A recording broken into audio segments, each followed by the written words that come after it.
case of Alicia Navaro. Alicia Navaro was born on September 20th, 2004, in Glendale, Arizona, USA. She is the eldest of 3 children. Her parents are Jessica Nunez and Rojan. Jessica immigrated to the United States in search of a better future for herself and later for her children. After settling in the US, Alicia was born. By that time, Jessica had already separated from Alicia's father, Rojan. Later, she began a relationship with a man named Ivan Nunez. According to Jessica, Alicia is a shy, kind, intelligent, and very thoughtful girl. She loves reading, playing video games, and spending time with her loved ones. She had very few friends and had little contact with her peers, preferring to stay at home rather than go outside. Gradually, the differences between her and other teenagers became clear. She had difficulty connecting with the world around her and was unable to recognize other people's emotions.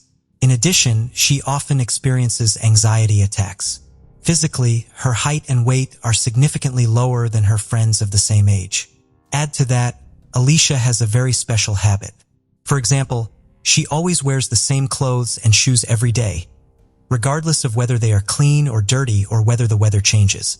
Even in the sweltering heat, she always wears her favorite sweatshirt. Jessica, Alicia's mother, mentioned that her daughter did not enjoy being around unfamiliar people. She felt most comfortable and safe in her room, which was her favorite place. Despite this, she loved visiting fast food restaurants, and for a long time, her favorite meal was chicken nuggets. After consulting specialists at the local psychological diagnostic center, Jessica learned that she had high-functioning autism. People with this disorder often have difficulty communicating with others. They also often appear clumsy and sloppy. Following her diagnosis, Alicia began therapy, which helped her lead a relatively normal life. As Alicia grew older, she spent more of her free time in her room playing Minecraft on her computer. She also used Discord, a popular messaging app among gamers, to chat with people she had never met in person. She also had accounts on popular social media sites, where she could freely communicate with friends and acquaintances without any inconvenience, unlike in real life. Initially, Jessica was not concerned about this behavior. She believed her daughter was cautious when talking to strangers and understood the risks that could occur. Soon, the changes in Alicia's behavior caught her mother's attention, Jessica. She began saving her allowance to buy cosmetics, perfumes, and revealing clothes, behavior that was unlike the Alicia they had known before. Jessica thought it was due to the natural changes that teenagers go through at this age and believed that the problem should be approached calmly. By September 2019, 14-year-old Alicia transferred to a new Catholic school in Phoenix to start the new academic year. It seemed that her anxiety had become more severe than ever, perhaps because of having to get to know and interact with new classmates and teachers. According to Jessica, Alicia never said that she was unhappy or had any problems at school. However, she began to ask her mother for permission to stay home. This mainly happened on Thursdays and Fridays.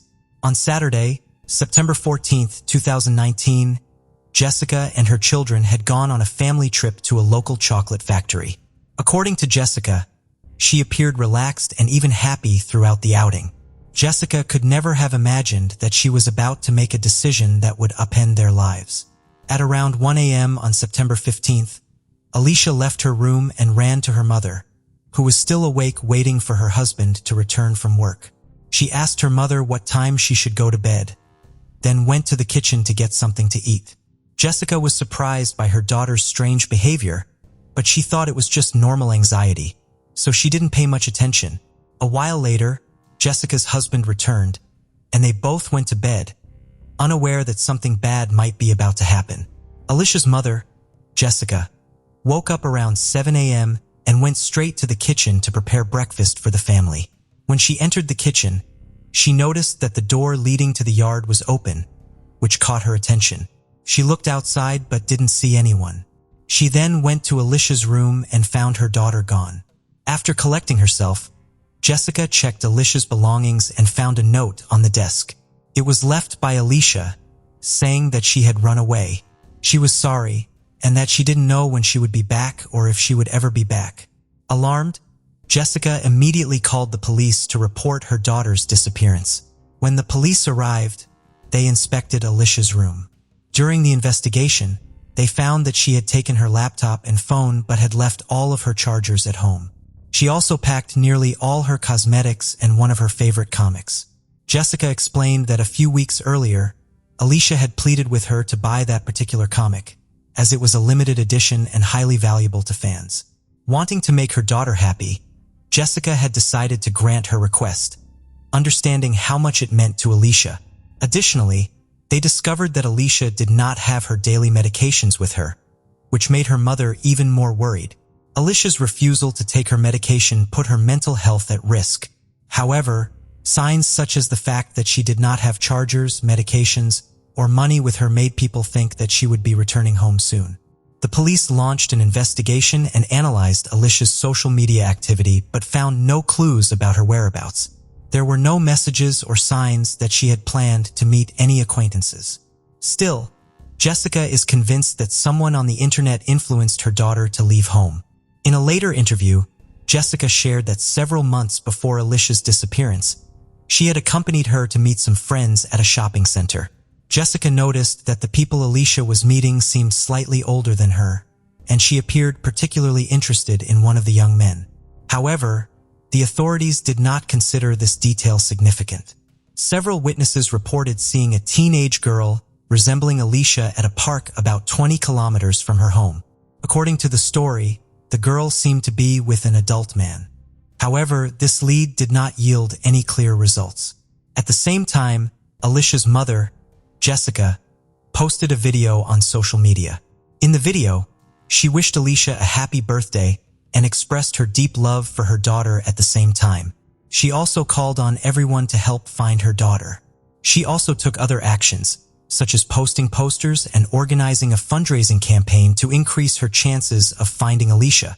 At this time, the police discovered that on Thursday, September 12th, Alicia had been messaging a 20-year-old man named Clark, who lived in Oregon.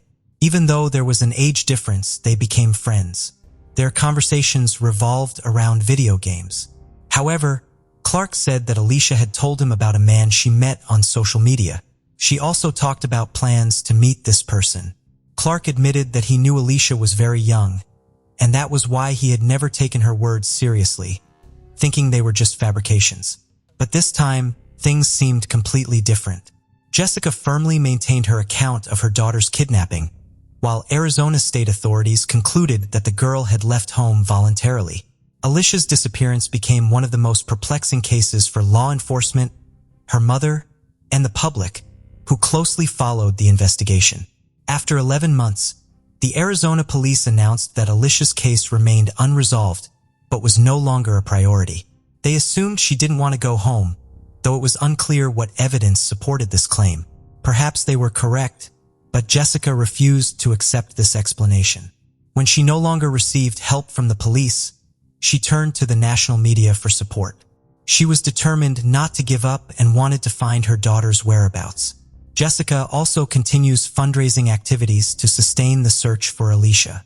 She worked with private investigators and raised over $120,000. The money was used as a reward for anyone who could provide vital information about Alicia's whereabouts. Reports of sightings of Alicia or a girl resembling her began to appear from many places across the country. In 2021, the National Center for Missing and Exploited Children posted a new portrait of Alicia on its website. The image was created through a special program that simulated her adult appearance. When Jessica saw the portrait, she felt confused and surprised because she thought the image did not completely resemble her daughter's real appearance. Despite the time that had passed since Alicia disappeared, Jessica refused to lose hope. She feared for her daughter's safety but remained steadfast in her belief that Alicia could be found. Jessica emphasized that she missed her daughter very much and looked forward to her return. On July 26, 2023, nearly 4 years after Alicia mysteriously disappeared, she unexpectedly resurfaced. She arrived at a police station in a small town in Montana near the Canadian border. A young girl who appeared to be a teenager walked into the station and identified herself as Alicia Navaro. She claimed to be the same girl who had vanished 4 years earlier in Arizona and requested to be removed from the missing persons list. Initially, the exact name of the town where Alicia appeared was not revealed. Local law enforcement began verifying the information she provided, and it soon became clear that the girl was indeed Alicia Navaro. Following this, news of her return was announced. In Arizona, the police confirmed that Alicia was safe, unharmed, and in a secure location. That same day, Jessica shared the news of her daughter's return. She posted a message expressing gratitude to everyone who had supported and helped in the search. Jessica likened her daughter's return to a beacon of light, bringing hope to parents whose children have gone missing or been kidnapped. She emphasized the importance of not losing hope, continuing the search, and believing in the possibility of a reunion. According to reports from Arizona police and the FBI, Alicia's case is still under investigation. Authorities are trying to clarify the circumstances that led to her leaving home. Glendale police said Alicia will not be charged because she has been fully cooperative in the investigation. Regarding her health, she showed signs of mental stress, but her physical health is stable. She also shared that she is ready to return home and reunite with her family. The following day, several videos featuring Alicia were shared publicly. In these videos, she explains that during the time she left the house, no one harmed her. She also expressed gratitude to law enforcement for their efforts in locating her and helping her return home. Montana authorities revealed that Alicia was found in Havre, a small town with a population of less than 10,000. During the investigation into her disappearance, a man named Edmund Davis was arrested. Edmund, who was 36 years old at the time, had been living with Alicia. Little is known about him, but neighbors reported that he had spent most of his life in Montana. His social media activities show that he is suffering from depression, lack of confidence, and weight issues. Regarding his employment, it was confirmed that he had been working the night shift at a local supermarket in recent months. In the photos shared on Edmund's social media, Alicia appeared calm and even happy, suggesting they seemed to enjoy their time together. However, it's important to note that when Alicia left home, she was only 14 years old while Edmund was 32. Given her existing mental health issues, she was likely easy to manipulate. Whether Edmund exploited this situation remains unclear, but the nature of their relationship initially appeared deeply troubling. FBI agents and experts working on the case believe that Alicia was the victim of a crime committed by Edmund without her even knowing it. They believe she may be experiencing a phenomenon similar to Stockholm Syndrome, also known as trauma-induced attachment. This is a special state of mind in which the victim develops a close relationship with her captor. This phenomenon can occur for a variety of reasons, such as her mental health issues. Experts believe that Alicia's refusal to take her prescribed medication may have been the reason she did not realize she had been kidnapped. Most importantly, Alicia's mysterious disappearance was closed when she was reunited with her family. After her return, it appeared that her life was no longer in danger. The main efforts in the case came not from the police, but from Alicia's mother, Jessica. She never gave up hope, even when local law enforcement stopped searching. She was always persistent, utilizing every resource she could, from media to social networks, in the hope that one day she would see her daughter return safely. Karen Slattery was born on September 18, 1969, in New York. She had an older brother and loving parents who were devout Catholics. When Karen was just a year old, the family decided to move to Florida, eventually settling in a suburban town called Boynton Beach. As she grew older, Karen started attending the local Catholic school and got involved in various activities like softball, swimming, and gymnastics. Living in a coastal town, she and her friends often spent time at the beach, soaking up the sun and enjoying the warm ocean waters. A few years after their move, Karen's younger sister was born and the two became very close. Her little sister looked up to her, mimicked all of her interests, and basically saw Karen as a role model. At 14, Karen started high school, which had a special babysitting program. The idea was simple. Parents who needed a babysitter for their kids would contact the school, and they would assign a student from the program who had attended the necessary training. For Karen, this was a great opportunity to earn her first bit of money.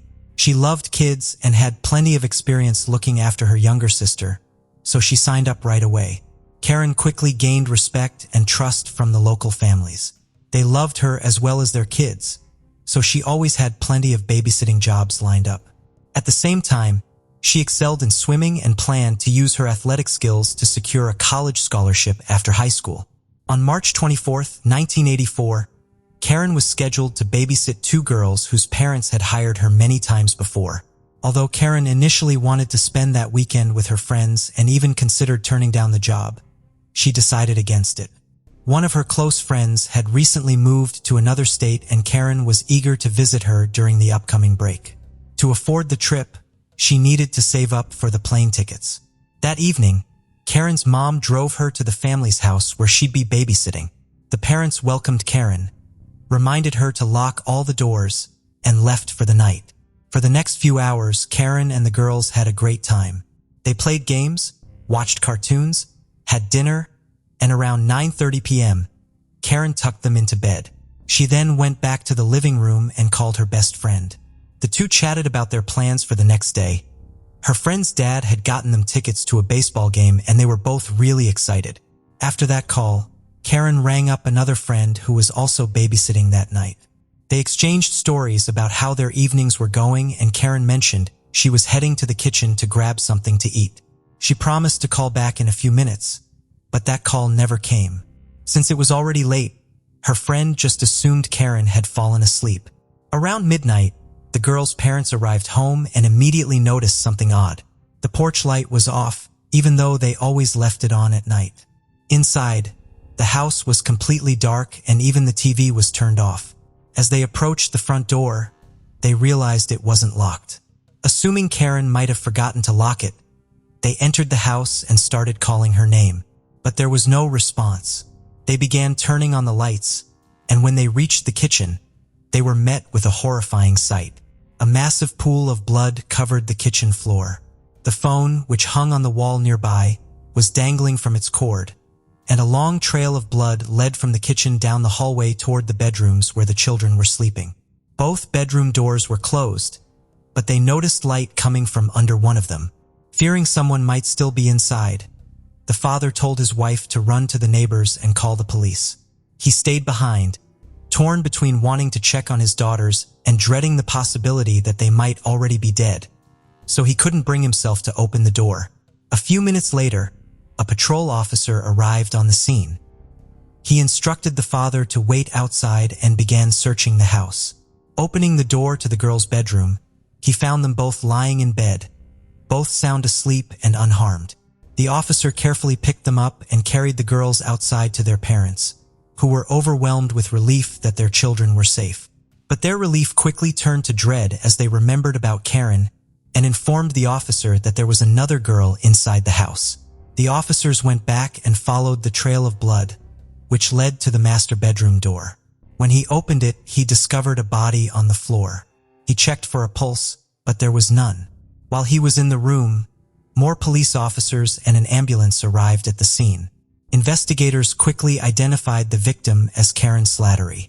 Her clothes were partially missing, suggesting a possible assault, and a towel had been placed over her face.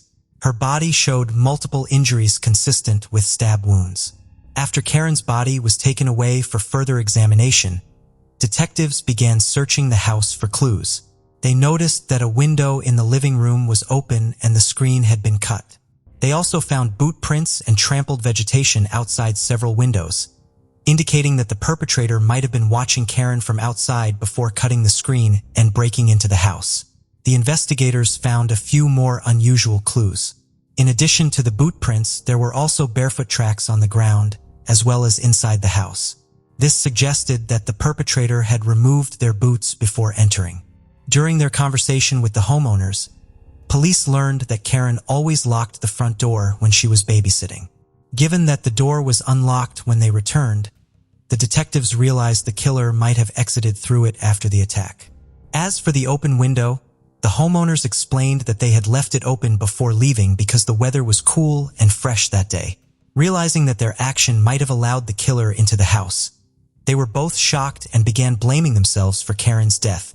The police also discovered bicycle tracks in the yard, indicating that the killer had likely arrived on a bike and used it to flee the scene. They managed to follow the tire tracks to the main road along the coast, but the trail ended there. Forensic experts attempted to take casts of the barefoot prints, but they were all smeared. They also couldn't find any foreign fingerprints anywhere in the house, which was highly unusual. From the evidence in the bathroom, it appeared that the perpetrator had taken a shower, yet even there, no fingerprints were found. Investigators believe the attacker struck Karen while she was standing by the phone in the kitchen. Nearby, they found a bloodied hammer, which might have been the initial weapon. No knife matching the wounds on the victim was found in the house, indicating that the killer had likely taken it with him. The hammer, it turned out, was taken from a cabinet inside the house, suggesting that the killer had searched for it before attacking Karen. He had also taken a pair of women's gloves from the same cabinet, which he probably took with him when he left. No other items, including valuables, were missing from the home, which cast doubt on the idea that it was a robbery gone wrong. The medical examiners found 18 stab wounds on Karen's body, which were determined to be the cause of death.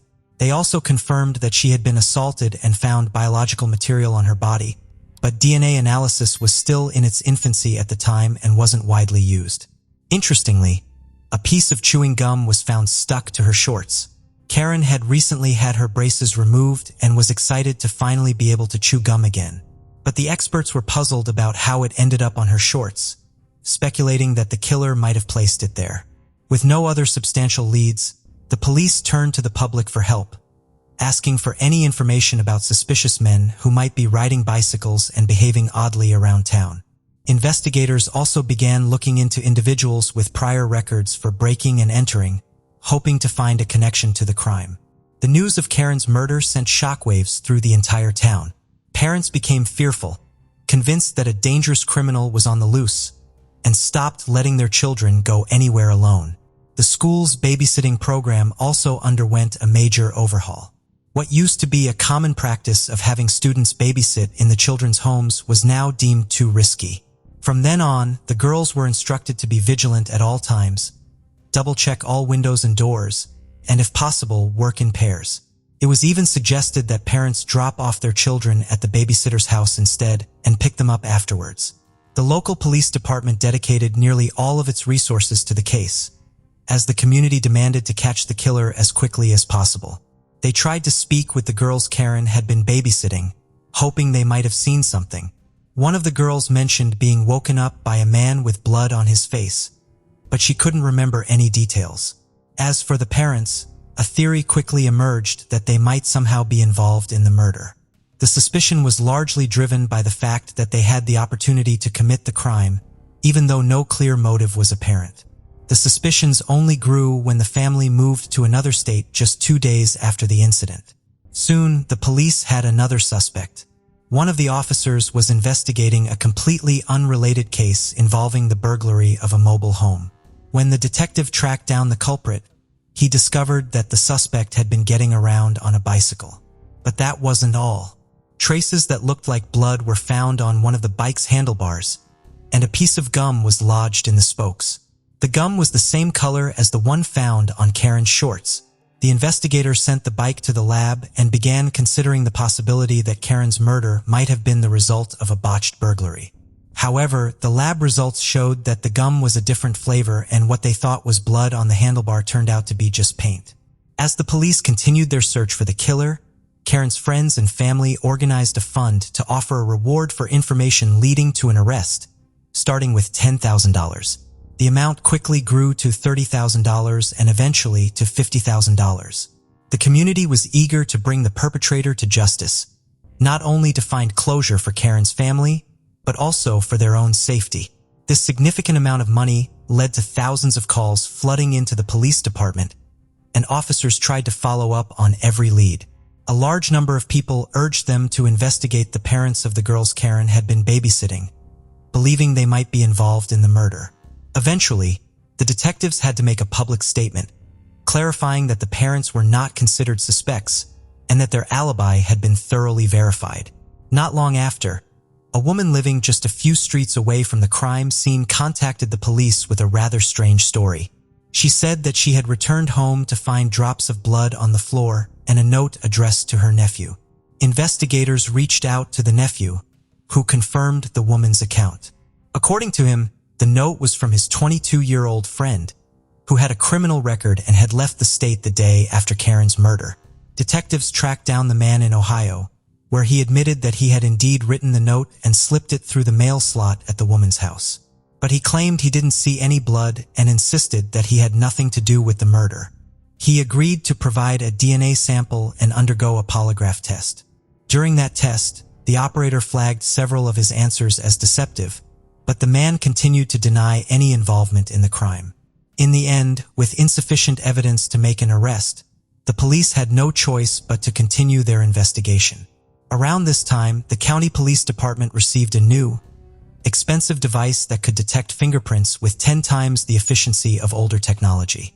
The investigators working on Karen's case requested to borrow the device and decided to re-examine the crime scene. This time, they managed to uncover dozens of new fingerprints. However, after running them through their database, the experts concluded that all these prints belonged to the family members and their friends. In the next few weeks, the police followed up on thousands of leads and investigated numerous suspects, but nothing led to a breakthrough. The situation was further complicated by the fact that crime rates in the city had nearly reached record highs that year. The number of murders, assaults, and other crimes had significantly increased, putting additional strain on the police force. At one point, the police even recommended that parents submit their children's fingerprints to make it easier to locate them in case of a kidnapping, and many people responded to this request. For a while, there were no significant developments in Karen's case, but 2 months after the murder, everything changed. On May 29th, police discovered the body of 38-year-old Georgiana Warren in her home, just a few miles from Karen's town. Georgiana was found on her bed with a pillow covering her face and a hammer was lying nearby. The house showed numerous signs of a struggle, including traces of blood on the bed and in the bathroom, as well as indications that the perpetrator had taken a shower. Investigators determined that the killer likely entered the house through a window. Medical experts found that Georgiana had been assaulted and recovered biological material from the body.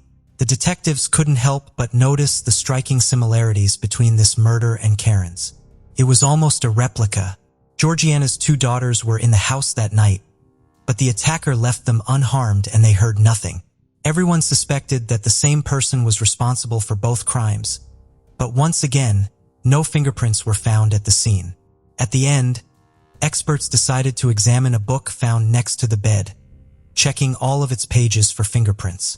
They hoped the killer might have touched it during the murder, so they used the expensive new device to analyze every page. And this effort paid off. They discovered a foreign fingerprint on page 43, which could potentially belong to the murderer. In 1984, there were no digital fingerprint databases, but the detectives were able to compare this print with those of all suspects, hoping for a match. They also uncovered another possible link between the murders of Karen and Georgiana. It turned out that one of Karen's friends had been babysitting her children just days before the murder. Detective Kevin McCoy began to consider that the elusive killer might be connected to other cases that weren't immediately obvious. The perpetrator's ability to avoid leaving fingerprints and evade witnesses suggested significant experience with such crimes. McCoy then recalled an unusual case he had been assigned a month before Karen's murder in Boca Raton. An unknown man had broken into a woman's bedroom, struck her several times with a heavy object, removed her clothing and ring, and then simply left. The woman survived, but the injuries resulted in severe brain damage. Detective McCoy suspected that the same perpetrator might be responsible, but unfortunately, the victim was unable to recall any details about the attacker. As McCoy continued to search for connections to other cases, he came across another intriguing incident. On May 22nd, 2 months after Karen's murder, a woman was returning home with her son around 2 a.m. To their surprise, they saw a man removing the security screen from their window and attempting to break into the house. The woman's son chased the man, who tried to escape on his bicycle. Although the cyclist managed to briefly evade capture, the son eventually tackled him. The struggle was short, but the man managed to break free and escape by jumping into a canal, disappearing from view. In his haste, the man left behind not only his bicycle, but also his sneakers, which were found under the window. It appeared he had removed them before the homeowners returned. 2 days later, a woman in the same town woke up to a heavy blow to her head and screamed. When she opened her eyes, she saw a man running out of her bedroom. That same evening, a man burst into another woman's bedroom and began threatening her. The woman screamed loudly, which apparently scared off the intruder. He simply turned and left. For days later, a similar incident occurred. An unknown man broke into another woman's home and frightened her, causing her to scream. The attacker left the house, stumbled, and fell into her pool before fleeing. Detective McCoy believed all these incidents were connected and soon focused on a new series of crimes. Over the past few months, several female students from a local university reported a man exposing himself on campus and breaking into their dorms. They all described him as a white male of average height with short dark hair, and the police created a composite sketch of the suspect. McCoy took this sketch and began examining a large book of mugshots of individuals who had been charged with sex offenses. As he carefully studied each face, one of them caught his eye. It looked just like the sketch. He pulled that photo out, mixed it with a few others, and then showed them to one of the students who had seen the suspect. Without hesitation, she pointed to the man she recognized. The man was 23-year-old Dwayne Owen, who had a lengthy criminal history, ranging from theft to public indecency and other offenses. This was enough to get a warrant, but there was a catch. The detective had no clue where Owen was. McCoy put out a citywide alert, sending his photo to every cop in the area.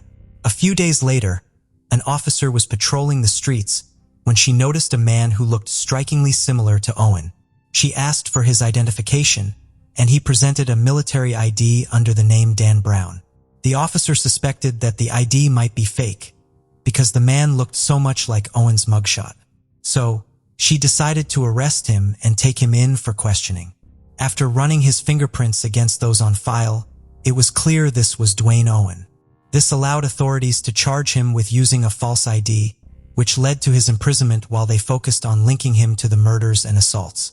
During interrogation, Owen admitted that the sneakers and bicycle found at the crime scene, where he had tried to enter a house through a window, belonged to him. He also confessed to several burglaries, but continued to deny any involvement in the murders. At the time, it was still not possible to match his DNA with the biological material from the crime scenes, because the technology wasn't there yet. Detectives questioned Owen for hours. He clearly enjoyed the process, often speaking in riddles and sometimes answering their questions in poems. When asked directly if he had killed anyone, he simply said yes, but didn't provide any details. Interestingly, when they asked him how many people he had killed, he remained silent. Instead, he drew the number 2 on the table with his finger. The man also bragged to the detectives that he knew criminology inside out and could commit crimes without getting caught. But he overlooked one crucial detail. Authorities had requested a comparison of his fingerprints with those found on one of the pages in Georgiana's book. And they finally made a breakthrough. The fingerprints matched.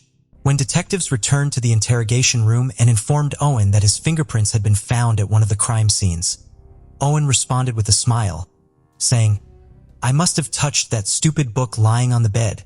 Soon after, Owen began to talk, confessing to all the details of this crime. He described how he wandered the streets looking for a house with a potential victim, broke in, and carried out the murder, giving detailed accounts of Georgiana's killing. One of the most chilling details was that Owen had brought a clean set of clothes and left them on his bike, planning to change after the crime. But despite this confession, Owen continued to deny involvement in Karen's murder, and the police still didn't have any evidence to link him. So one of the detectives decided to bluff. He took Owen's footprints, but none of the footprints at Karen's crime scene matched because they were all smudged. The detective then decided to try a little trick. He took some random photo of a bloody footprint and placed it next to Owen's footprint. Then he told Owen they had a match and now had proof he was in the house. To the detective's surprise, the bluff worked. Owen looked at the photos and admitted they did look alike. Not long after, he started confessing.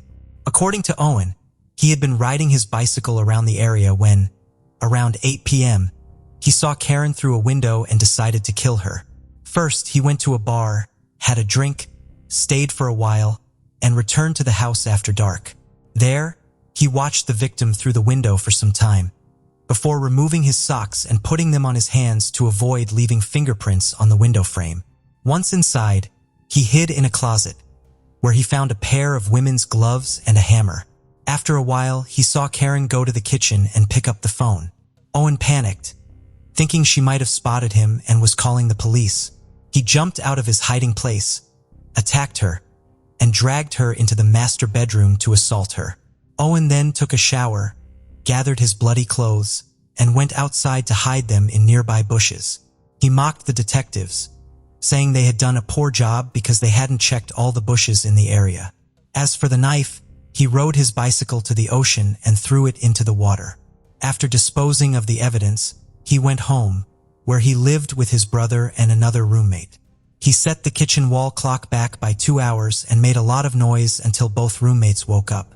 When they came out and asked him to be quiet, he apologized and said, "What time is it now?" Both men looked at the clock and saw the wrong time. Owen hoped this would give him an alibi if the police questioned his roommates. After his confession, Owen was charged with the 2 murders and went to prison awaiting his trial. As investigators dug into Dwayne Owen's background, they uncovered a troubling history. He grew up in extremely troubled circumstances. His parents, who struggled with alcohol and drug abuse, died when he was a child. As a result, he and his brother were shuffled between several foster homes. When Owen grew up, he briefly served in the military and then took criminal justice classes in college. He later confessed that he had hoped to become a police officer, but a minor criminal record dashed those dreams. Frustrated by his thwarted ambitions, he chose to take a different path. After being charged with the murders, he also admitted to numerous other crimes, including assaults, indecent exposure, voyeurism, as well as breaking and entering. At the same time, he insisted that Karen and Georgiana were the only victims he had killed. While he was awaiting trial, Owen almost managed to escape from prison. He got inside a trash bin, hoping it would be loaded into a truck and taken out of the facility. Fortunately, prison guards discovered him before he could make his escape. The trial for Karen's murder began a year later. He refused to admit guilt, and his lawyers claimed that his confessions had been coerced and that his rights had been violated. But when the full confession tapes were played in court, there was no doubt about his guilt. In the end, Owen received 2 death sentences, one for Karen's murder and one for Georgiana's. In addition to the murder charges, he was also given 6 life sentences for his other crimes. Since then, Owen has been awaiting the execution of his death sentence. But his story didn't end there. Owen soon filed an appeal in Karen's case, arguing that his right to remain silent had been violated. He pointed to the fact that during interrogations, he repeatedly said, "I don't want to talk about this." But the police continued to question him. To everyone's surprise, the court accepted his appeal, and all charges in that case were dropped. The prosecution appealed this decision, and after 7 years was granted a new trial, which again resulted in a death sentence. Since then, Owen has been in prison awaiting execution. As is often the case, there was a long delay between the sentencing and the actual execution, and this case was no exception. Owen's execution was scheduled for June 15, 2023, nearly 39 years after the murders. Karen's younger sister came to witness the death of her sister's killer. She wanted to look Owen in the eyes, but he kept them closed until the very end. It's worth noting that Karen's sister chose a career in law enforcement and became a sheriff. She has said that after Karen's murder, she suffered from insomnia and decided that if she couldn't sleep, she might as well be doing something useful. The case of Estibaliz Carranza. Estibaliz was born in September 1978 in Guadalajara, Mexico. Her father is Armando, a psychologist, journalist, and author of books on esotericism. Her mother is Angela, Spanish. In 1983, at the age of 5, Estibaliz left Mexico with his parents and younger brother, settled in Barcelona, Spain. Estibaliz had a fairly normal childhood, although her father, Armando, was very strict and not easygoing. Her father's anger made her think of ways to get rid of him. Despite this, he let her study at prestigious schools and later supported her studies at the Autonomous University of Barcelona. As she grew up, she became sociable and had many friends. However, she also suffered from frequent mood swings and anger, during which she could become quite aggressive. As an adult, Estibaliz moved to Germany and lived in Munich for a while. She used her connections to find work, and she landed a job at an ice cream parlor in the nearby city of Nuremberg. She spoke German fluently, which helped her settle in easily, and her friendly demeanor made it easy for her to connect with the locals. While working at the ice cream parlor, she met her first husband, Holger Holtz, who sold refrigerators and was part of the Krishna religious community. He was 14 years older than she, and a few weeks after they met, he proposed to her because he was passionately in love with her. They soon married and moved to Berlin. Estibaliz found various jobs, but her life was not fulfilling. Right after the wedding, she and her husband Holger had a conflict. Despite his successful career, but he began to insult and physically abuse her. Nevertheless, they continued their married life, and in 2000, they relocated to Vienna, Austria. In Vienna, they had the opportunity to start their own business, opening the ice cream parlor Schlickscherie on the busy Oswald Gas Street. The ice cream shop quickly became famous with the locals. Nearby was the Iman hairdressing salon, and at the end of the building's lobby, a staircase led to apartments on the upper floors. There was also a basement entrance located under the stairs. Estibaliz and Holger made a large sum of money. However, he asked her to reimburse him for all the expenses they had spent in the first year of opening the ice cream shop. Estibaliz, ice cream shop owner, dedicated herself to her work and grow her store successfully. Meanwhile, her husband Holger has an interest in weapons technology, which causes more conflicts between the two. He asked her to join his Krishna religion, but she felt it was quite strange. In the end, she decided to follow this religion. Estibaliz's business has allowed her to get to know many people, including several men. Over the years, she had several lovers, some with her clients, others with suppliers, tourists, or neighbors. One of them was Manfred Hinterberger, 48, a representative of a company that manufactures industrial equipment, such as freezers, refrigerators, and ice cream machines. After many years of knowing each other, she started dating Manfred in 2008. She decides to divorce her husband, Holger, but he will only accept if she pays him the debt she owes. Since she did not want to pay the debts, they decided to live together in a small apartment. On April 27, 2008, after finishing the shift at the ice cream shop, Estibaliz returned home. Then she had a heated argument with Holger, during which he hurled insults at her and accused her of cheating throughout their marriage. In a moment of anger, he threatened to take drastic action. While he was seated at the computer, facing away from her, she took the weapon and attacked him. After ensuring he was dead, she moved his body to the bathroom and left it there. She was sure the gunshots would be heard by the neighbors, which meant the police would soon arrive at her house. However, nothing happened. After waiting until nightfall, Estibaliz moved the body to the living room sofa and went to bed. 2 days later, she attempted to dispose of the body by setting it on fire. However, the smoke escaping from her apartment attracted attention, and a neighbor called the fire department. When they tried to enter her apartment, she stopped them, claiming everything was fine and that she had simply burned her lunch. A few days later, Estibaliz considered buying an electric saw. Although she didn't know how to use one, the store staff helped her learn.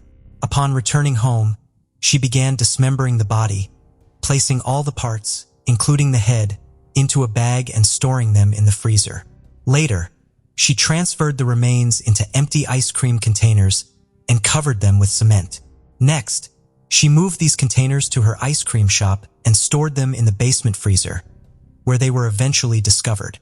Estibaliz's main motive for the crime was her frustration with her husband, Holger, refusing to move out of their apartment, and he refused divorce. Additionally, she had financial debts to him that she wanted to avoid repaying. As time passed, she continued to live her life normally. and no one seemed to notice Holger's disappearance. They had only been living in Austria for a short time, so they had very few friends here, so no one asked about him. If anyone asked about she will mention that he went to India. The regular customers at her ice cream shop didn't notice any change in her behavior, and no one suspected anything. Estibaliz's relationship with Manfred grew closer, and eventually they moved in together. She asked Manfred for money to help her business, and he gave her over $100,000, allowed her access to his bank accounts. However, he also wanted she to spend more time with him and to enhance her appearance. To achieve this, he pressured her to get plastic surgery, which she did not want. She had dreams of becoming a mother, but since he already had children, he couldn't help her fulfill that desire.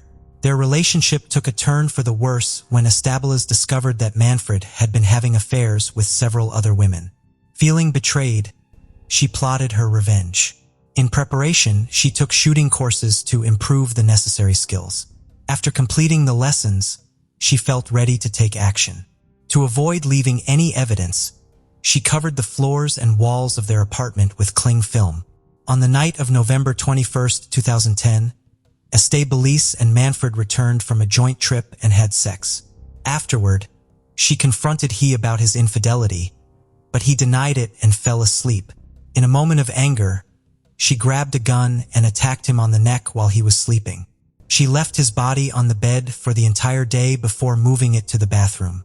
Using an electric saw, she cut the body into pieces, this time doing so with more care and skill. Estibaliz couldn't find any cement, so she decided to store the body parts in a refrigeration unit in the basement. However, the unit couldn't fit the entire body, leaving her to hide most of the remains in her apartment, where she covered them with cat litter to minimize the smell of decomposition. After taking care of this, she continued with her daily routine. Meanwhile, Manfred's relatives began to ask about his whereabouts. Estibaliz told them that he had left for Thailand. They believed her story and stopped asking further questions.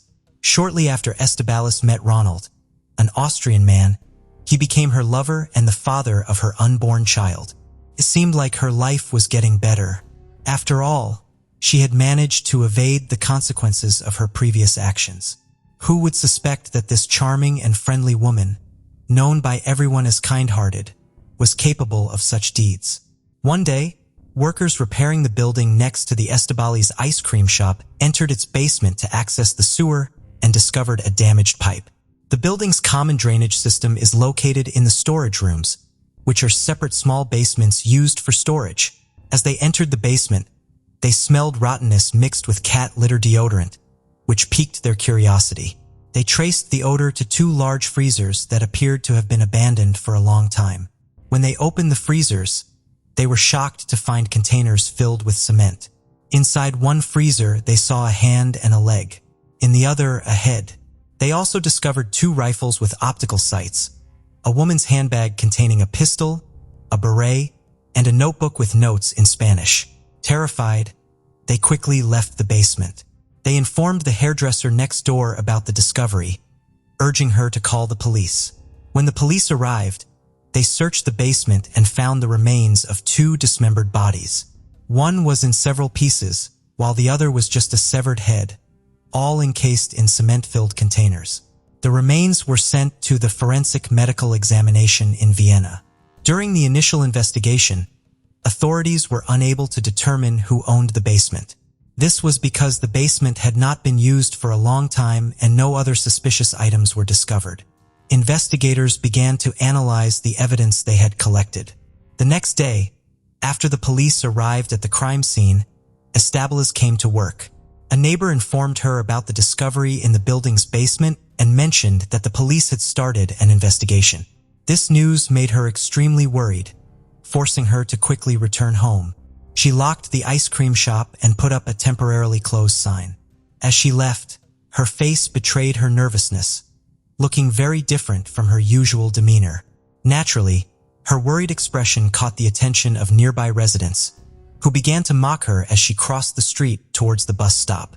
They saw her take out her phone to make a call before getting into a taxi.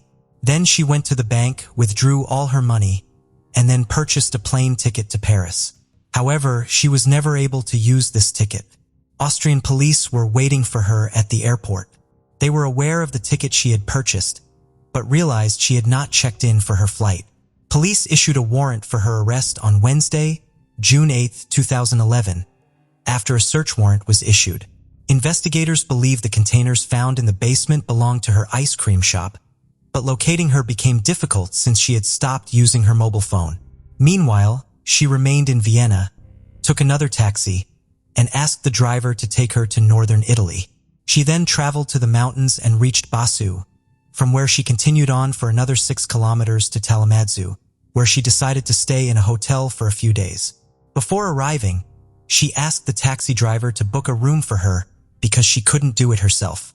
Later, the taxi driver saw her picture in the news and informed the police that he had driven her there.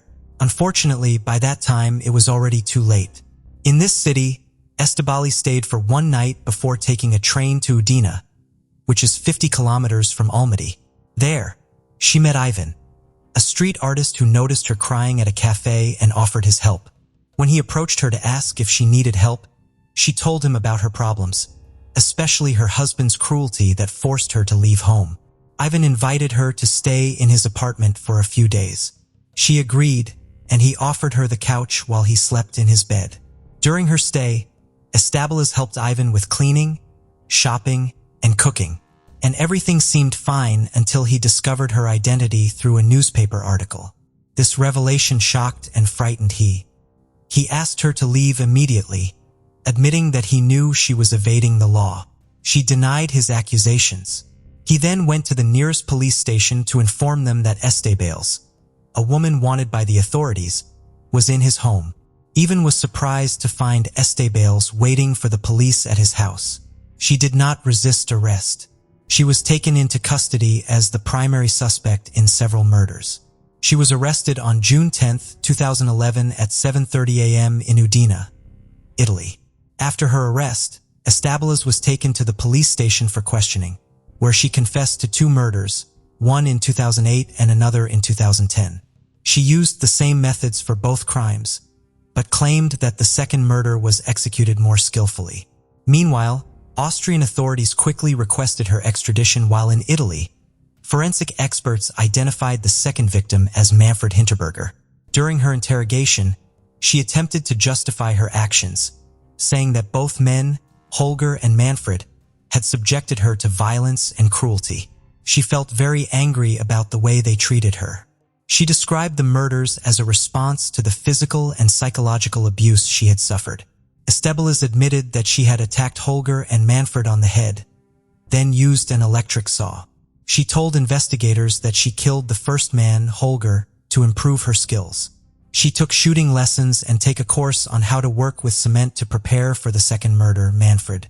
At the time of her arrest in Italy, she was pregnant with Ronald's child, and during a medical examination, it was revealed that she was 2 months along. 14 days after her arrest, on June 24, 2011, Estibaliz was extradited by an Austrian court and detained on suspicion of involvement in 2 murders.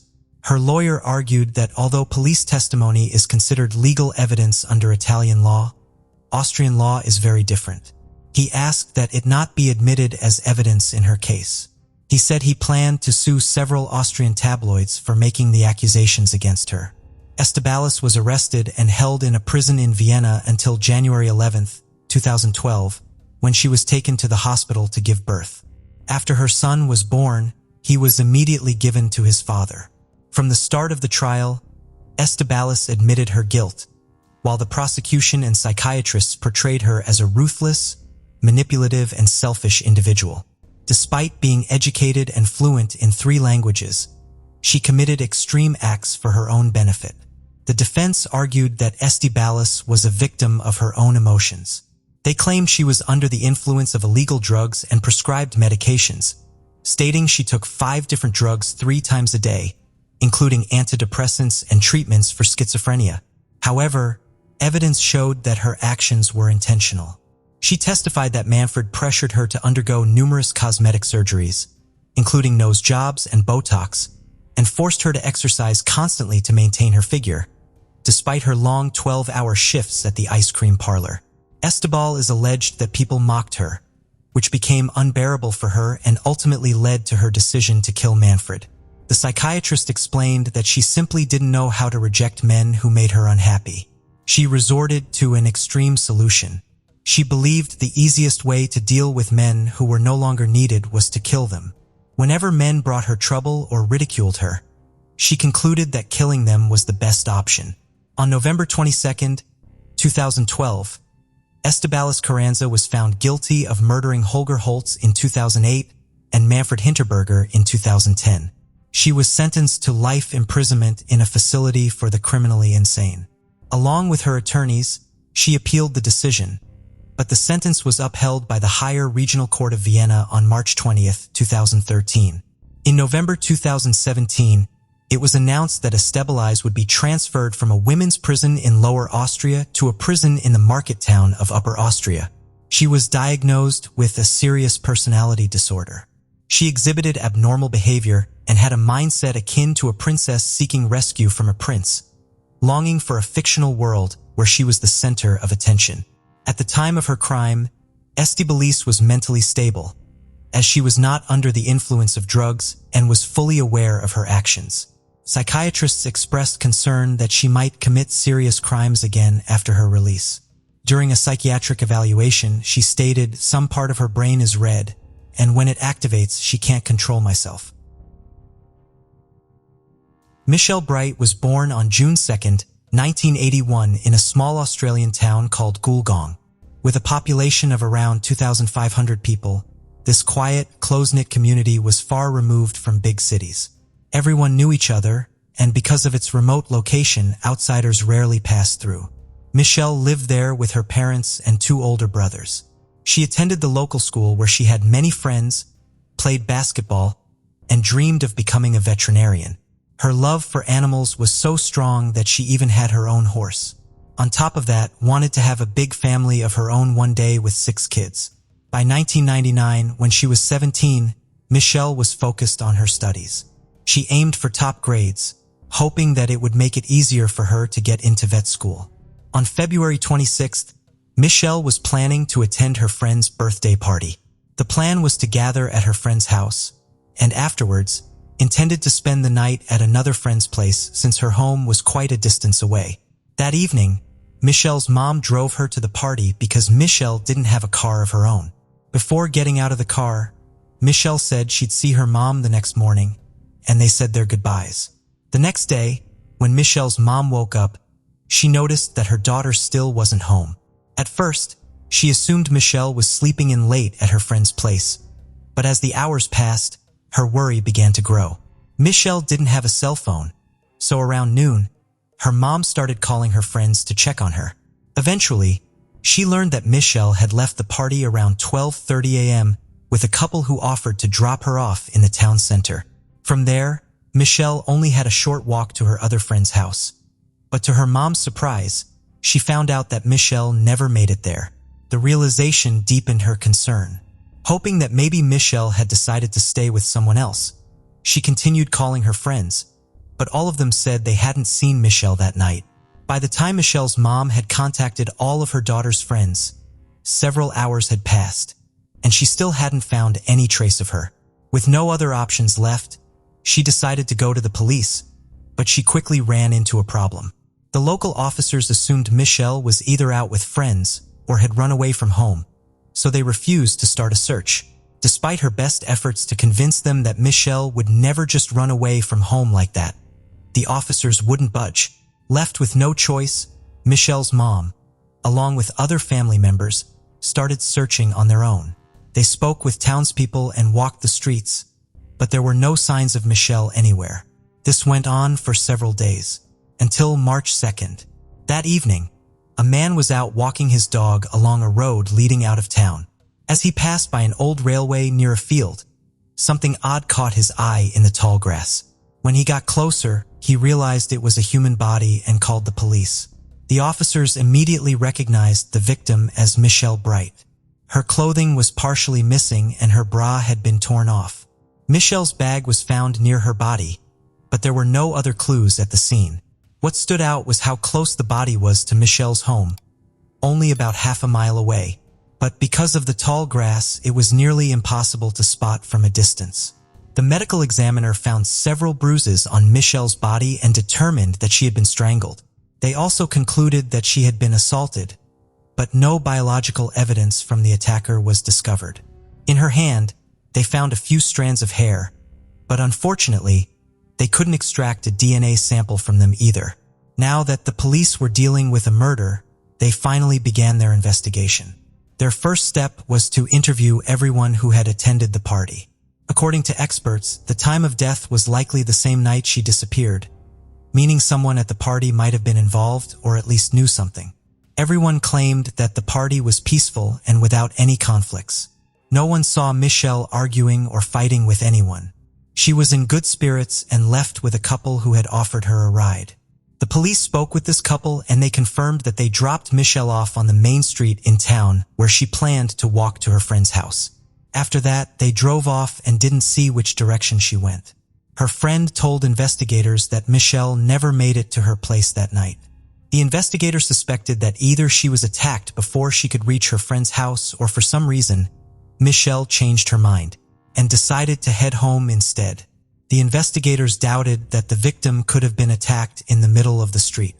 They interviewed everyone who lived nearby, and no one heard any screams or unusual noises. Because of this, the police believe that Michelle might have known her attacker. It's possible he offered her a ride home and instead drove her to the location where her body would later be found. Michelle's family also insisted that she would never have gotten into a car with a stranger. Besides, in their small town, outsiders were rare, so she would have recognized anyone local. Over the next few weeks, the police continued questioning various people, trying to find witnesses or any leads. They also started looking at potential suspects, asking for their DNA samples. Even though the experts couldn't obtain a DNA sample from the killer, this information wasn't made public.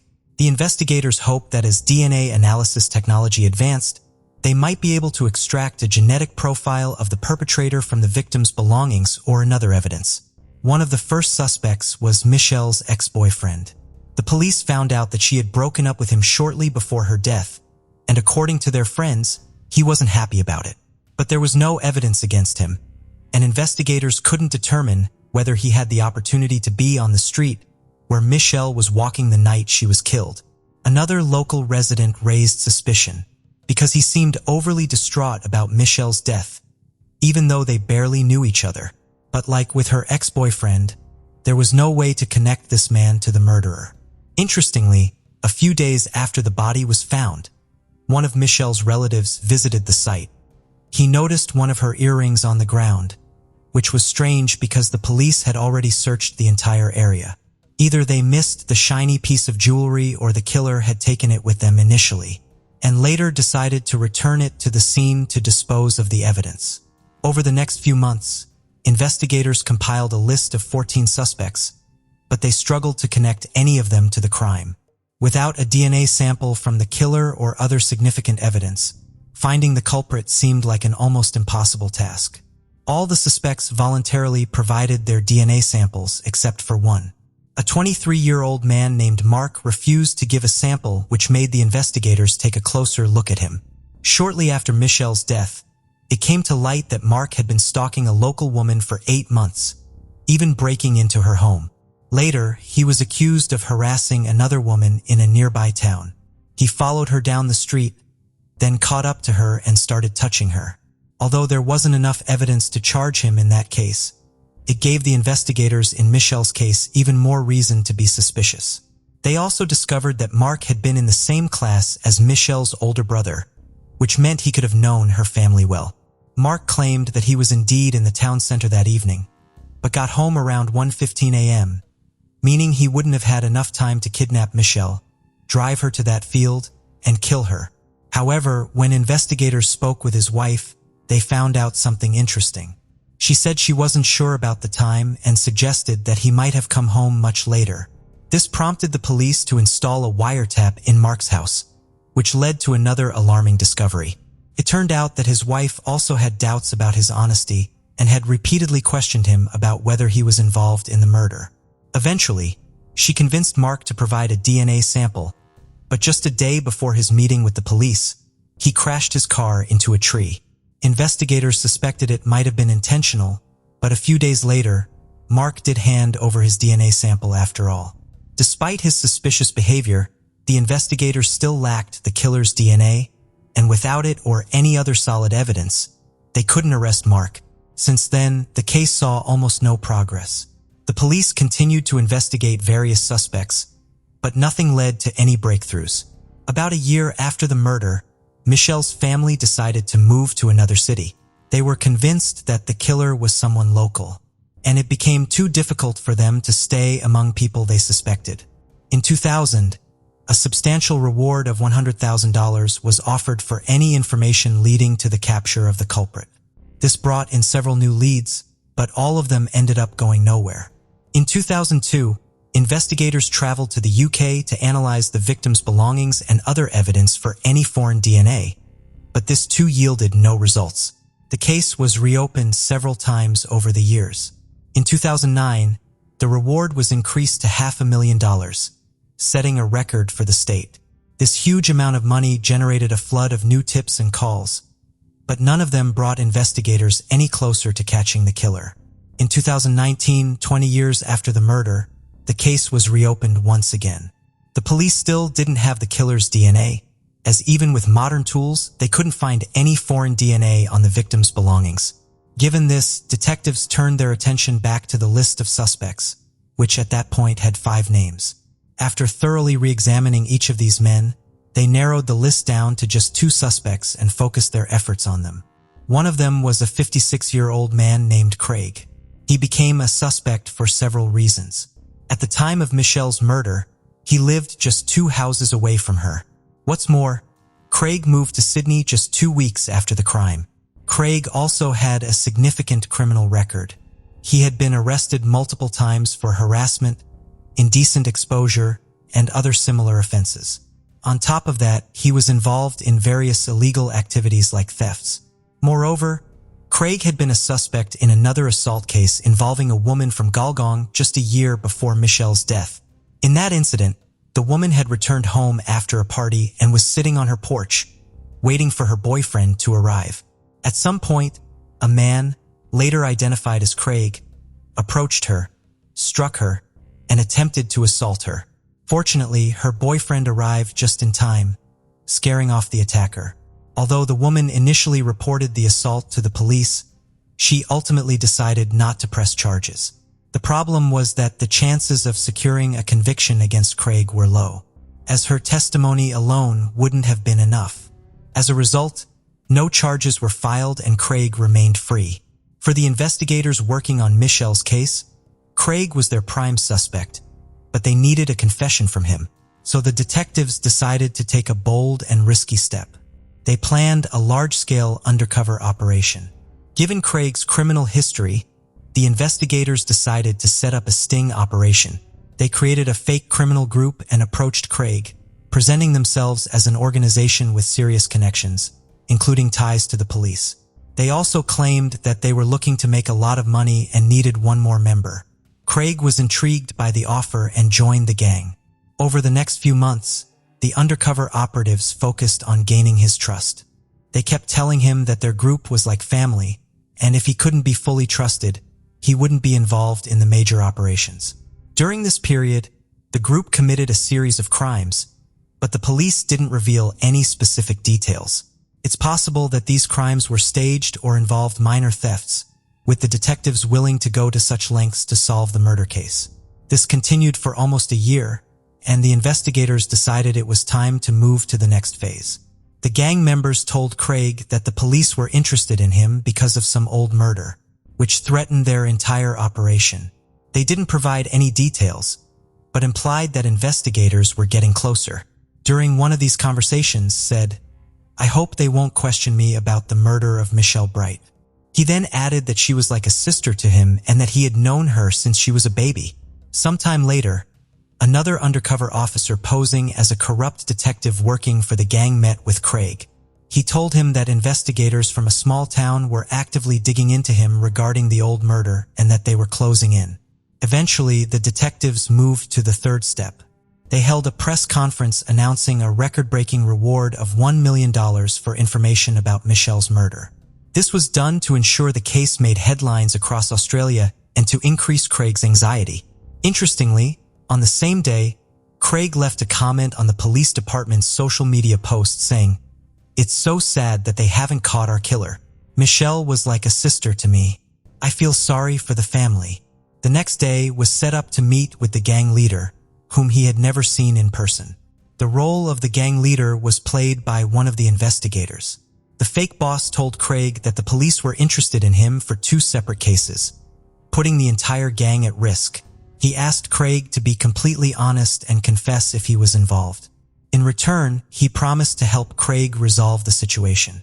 But despite this, Craig continued to deny any involvement in the murder. During the conversation, the fake boss showed him a folder with police materials on Michelle's case, including a photo of Craig's old car. In 1999, shortly after Craig's move to Sydney, the police had contacted him by phone regarding the investigation, and the next day, his car was found burned. The boss claimed they had some evidence and that Craig could be arrested very soon. The police materials seemed to have had their effect, and Craig finally began to confess. He recounted that on the night of the murder, he had arrived in Galgong, visited a friend, and then headed to the town center, where he stopped by a bar and talked to its owner. He said he thought he left his car there and walked away, but he couldn't remember much beyond that because he had drunk a lot of alcohol. However, Craig admitted that he did indeed kill Michelle. He recalled taking her life. Realizing that such a vague confession wouldn't be enough, the fake boss proposed that Craig go to the crime scene with other gang members to refresh his memory.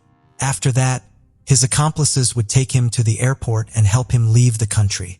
Craig agreed, and once at the crime scene, he told how he dragged Michelle away from the road into some grass to hide her body. He added that he couldn't remember if he had assaulted her, but he detailed how he removed part of her clothing. He noted that the clasp on her bra was broken, an undisclosed detail that only the killer would have known. After that, Craig also confessed to attempting to assault another woman a year before Michelle's murder, but was interrupted by the victim's boyfriend. He described the incident in detail, providing information that confirmed the truthfulness of his account. After receiving the confession, the gang members did take Craig to the airport, but reinforcements were already waiting for him there. 20 years after the murder, Craig was arrested for Michelle's killing and was placed in jail awaiting trial. The trial began in 2023, with Craig facing charges for both Michelle's murder and the attempted assault on the other woman. He pleaded not guilty, and his lawyer argued that the confession had been obtained under pressure. The defense highlighted that Craig initially claimed his innocence to the undercover officers, and only made a false confession out of fear for his safety. The prosecution, however, argued that Craig had always had a choice. He could have left the gang and remained silent about his involvement in the murder. Additionally, Craig had provided specific details, such as the manner of the killing and the broken clasp on Michelle's bra, which an innocent person would not have known. The prosecution's theory was that Craig had spotted Michelle on one of the central streets and either offered her a ride or walked her home. Given that she lived just yards away from Craig and knew him well, she might have agreed. Once they reached the outskirts of town, Craig could have attacked her and dragged her away from the road towards the railroad tracks where her body was eventually discovered. The trial lasted for 7 weeks, and Craig was ultimately found guilty of Michelle's murder and the assault on the other woman. The victim testified in court and once again identified him, but this time she didn't have to worry about him evading justice. The judge sentenced Craig to 32 years in prison, with the possibility of parole after 24 years. This means he could be released when he is 77 or older. Michelle's relatives, who had long lost hope for justice, thanked the detectives for their tireless efforts in uncovering the truth. The tragedy had forever changed their family. 6 years after Michelle's death, her parents divorced, and her mother struggled to live without her daughter. Her father and brothers could not stop blaming themselves, believing it was their duty to protect her. Now, they can find some solace in knowing that the murderer will likely spend the rest of his life behind bars. The case of Daniela Tabares. Daniela Tabares was born on May 8, 1998, in Cali, Colombia. She is the only child of Alicia Tabares, a single mother. Daniela did not know her father and had never met him. Their life was not easy. Her mother raised her alone. She lived with her mother, her grandfather, and her maternal uncle, who supported the family during difficult times. For many years, Isabel worked at a bank and saved some money. However, in 2010, when Daniela was 12 years old, Isabel was laid off from the bank and had difficulty finding a new job. To solve her financial problems, Isabel decides to use her savings for a trip to Florida, USA, where she believes there are more opportunities. However, she realized her savings were insufficient for the journey, so she borrowed money from several neighbors, promising to repay them once she secured a job in the United States. Isabel received support from her two older sisters, who had settled in the United States. They invited her to live with them and share the rent, helping her not to worry about housing. While Daniela attended school, Isabel began working as a cleaner. She was very determined and hardworking, with the desire to create a better life for herself and her daughter. Her sisters also helped her by sharing advice on how to succeed in America. Isabel realized that in order to become independent, she needed to be self-sufficient and start her own business. Within a year, she saved enough money to obtain a license and start her own business. Although she had to work hard, she always prioritized her daughter, Daniela, whom she loved the most. At the same time, Daniela attended Coral Springs High School in Florida. As a sociable girl, she easily made friends with many people. Initially, she was close to fellow students who were also immigrants, as they had much in common. After that, she made friends with many others. It seemed that everything was going well. Isabel quickly paid off her debt to her neighbors. She even started considering renting her own apartment to avoid burdening her sisters. She took her time to save more money and regain her stability. She successfully carried out her plans. Her small business grew and began generating income. She worked hard and her efforts paid off. During this time, she met Shu, a Colombian with 2 children. They quickly understood each other because they had both gone through hardships after moving to the United States. Besides, Isabel also learned about the culture of a new country, expanded her business, and increased her knowledge. Isabel and Daniela often did everything together and supported each other. Isabel credits their close relationship as one of the key factors in her success. Daniela is a sociable, kind girl and makes friends easily, which helps her have no trouble living in the United States. However, she was concerned about gaining weight during her teenage years. Instead of giving up, she was determined to overcome her problems. She started exercising and living a healthy lifestyle, avoiding fast food. These daily habits helped her achieve her ideal figure. Daniela's achievements inspired Isabel, and she decided to join a sports club near their home in Coral Springs. By that time, Daniela had been attending the club for a while. Seeing her daughter's perfect figure, Isabel also wanted to take better care of herself. However, she was very busy with her business, which took a lot of energy.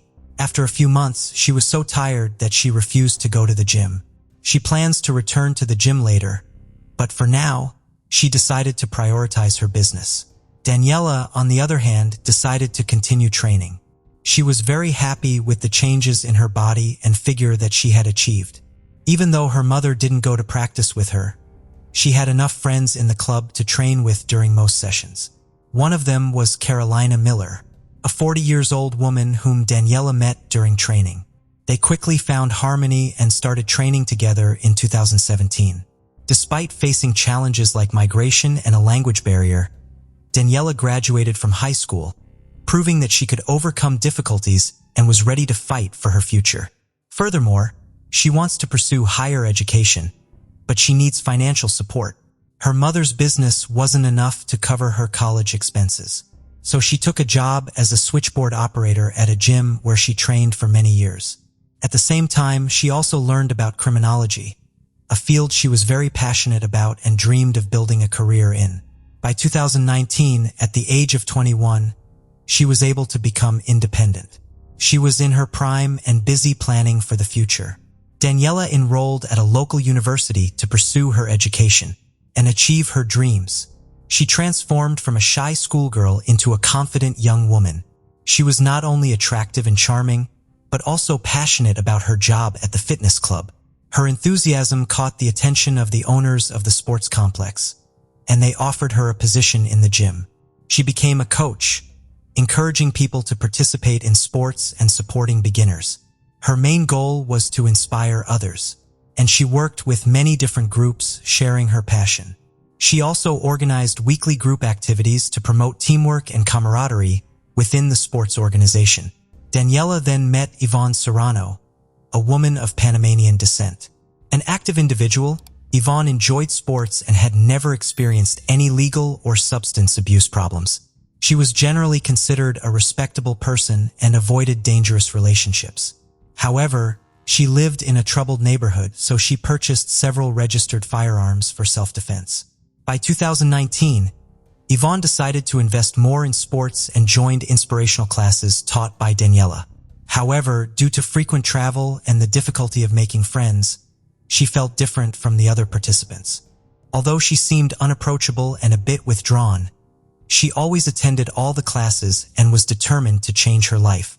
On the evening of November 22, 2019, Daniela and her group planned to go to the movies and then return home. However, they decided to change their plans and go to a local bar called World of Bear in Coconut Creek after the screening. Since Daniela had worked to finish the next day, she did not want to stay at the bar for long. During the night, she called her mother, Isabel, several times. Isabel was worried about her daughter going to the bar because she thought it was unsafe. Daniela reassured her mother that she would not be drinking and would only stay for a short time, planning to return home around 1 a.m.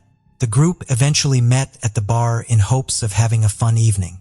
After some time, Daniela's friend Carolina approached Yvonne and advised her that she had had too much to drink.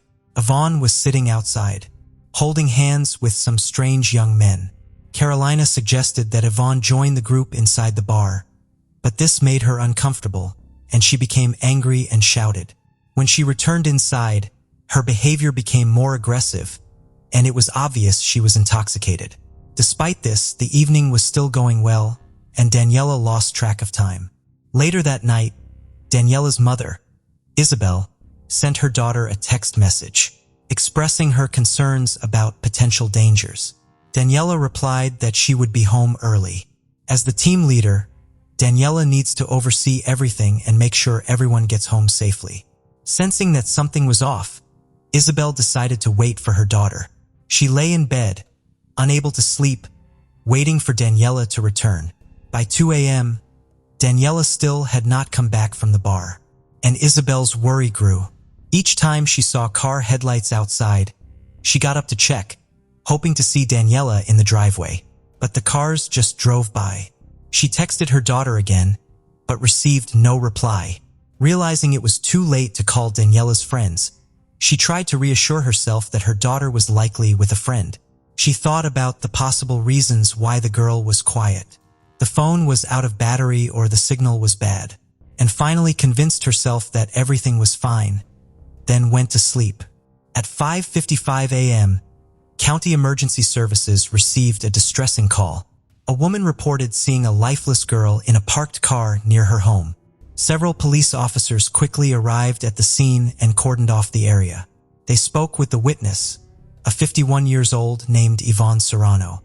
Meanwhile, at 6 a.m., Isabel woke up and noticed that Daniela had not yet returned home.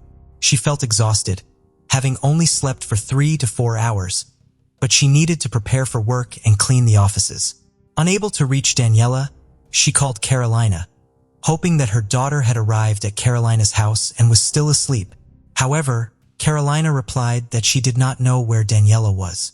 She felt confident that Daniela would make it home safely, even if she had been drinking, because there were plenty of people nearby with cars who could help. However, Carolina can't stop thinking about the incident with Yvonne at the bar and wonders if it has anything to do with the current situation. To find out more about what happened after she left, she called her friends from the gym. She was shocked to learn that her group of friends had returned home and that no one knew anything about Daniela. Feeling guilty for leaving Daniela, Carolina decided to go to the police to report her missing. The officer on duty informed her that Daniela had already been found. At that moment, several police officers were at Isabel's house delivering the devastating news of her daughter's death. They spoke with Isabel to gather important details for the investigation. It was difficult to calm Isabel when she heard the news. She began to cry loudly and asked what had happened. Daniela was her only daughter, and in that moment, her world fell apart. Police then carefully inspected the girl's car that Yvonne reported, which was found near Isabel's house. Inside the vehicle, they discovered an ID card and a bag containing personal items. By checking the license plates, they identified the car's owner as 20-year-old Daniela Tabares, who was found deceased inside the car. During her initial meeting with the police, Yvonne claimed she was on her way to the gym early that morning when she stumbled upon the car. She stated that she did not know Daniela. The officers then inquired about Yvonne's whereabouts the previous evening. She admitted that she had attended a party and had drunk excessively, even losing consciousness at the bar. She said that she had only woken up in the morning, lying in bed with no memory of the night, including how she had gotten home. Afterward, the police continued to analyze the evidence found in the car, but soon realized they needed more details. It was clear that Yvonne knew Daniela, prompting detectives to return to her for additional information. Unexpectedly, Yvonne's story changed. She now claimed that at 5:50 a.m., she woke up in the passenger seat of the car next to Daniela and saw her lifeless body in the driver's seat. Shocked by the discovery, Yvonne immediately called the police, admitting that she had previously lied for fear of being considered a suspect. The situation was devastating for everyone who knew Daniela, particularly her mother, Isabel. The Latin American community rallied together to raise funds for Isabel, and many local residents joined in to support her. Meanwhile, the police were conducting an investigation, which quickly indicated that Daniela had been murdered. Forensic experts discovered shell casings inside her car and collected several fingerprints from both the inside and outside of the vehicle for analysis. They were also awaiting the results of Daniela's autopsy, which would provide further insights. Police then began interviewing individuals who had been with Daniela that evening and collected CCTV footage from the bar where they had gathered. It was confirmed that Daniela had not had any conflicts. The night had gone smoothly. However, multiple witnesses reported that Yvonne had been drinking heavily and was very attached to the group at the bar. In contrast, Daniela chose not to drink that night to avoid any issues. A girl offered to drive her home, and Daniela accepted. Their movements were tracked to the parking lot exit at 1:30 a.m., where they left the nightclub calmly, as confirmed by the last person to see Daniela alive. The preliminary report from the medical examiner indicated that the death occurred around 2 a.m., which was the exact time when Yvonne left the bar to go home. By then, Yvonne had already become the main suspect in the murder. The police wanted to find out what she had been doing for the 4 hours before she reported the incident to them. They then found that she had been busy. She had deleted messages from her phone with Daniela, deleted the video from the front door camera, and changed clothes. She had also washed the outfit she had worn that night at the bar. It was clear that she was trying to cover up evidence of the crime.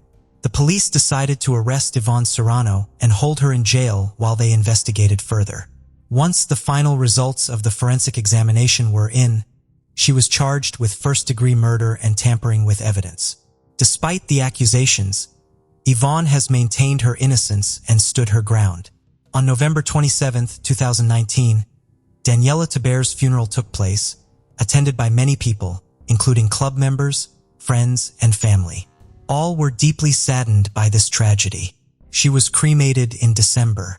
A few weeks after the crime, the district attorney's office decided to pursue lesser charges against Yvonne. It was believed that proving premeditation would be challenging, so the charge was classified as unintentional murder, which could result in a maximum of 30 years in prison. She could potentially receive bail before the hearing and be released by the Supreme Court, which upset Daniela's mother. Following these developments, progress on the case stalled for unclear reasons. By March 2020, Daniela's family became aware that the case was not receiving adequate investigation. There was limited evidence, and Yvonne might avoid punishment altogether. Friends and family organized social media campaigns and protests to raise public and media awareness of Daniela's death. They want Yvonne to be held accountable for her actions. One such protest occurred on March 4th, when Daniela's colleagues left the gym and marched to the court where the preliminary hearing was being held. They argued that Yvonne should not be granted bail during these proceedings. The prosecutor's office believes that she has a high possibility of absconding, so she is not allowed to go free while waiting for the next hearing. The lawyer requested that the judge set a low bail amount, no more than $1.40000, arguing that if Yvonne wore an ankle monitor, she would not be able to flee, and claimed that the prosecution had exaggerated the situation. Additionally, Yvonne would participate in a rehabilitation program and undergo a mental health assessment. Ultimately, the judge decided on a bail amount of $100,000, which was higher than the initial request before the trial took place.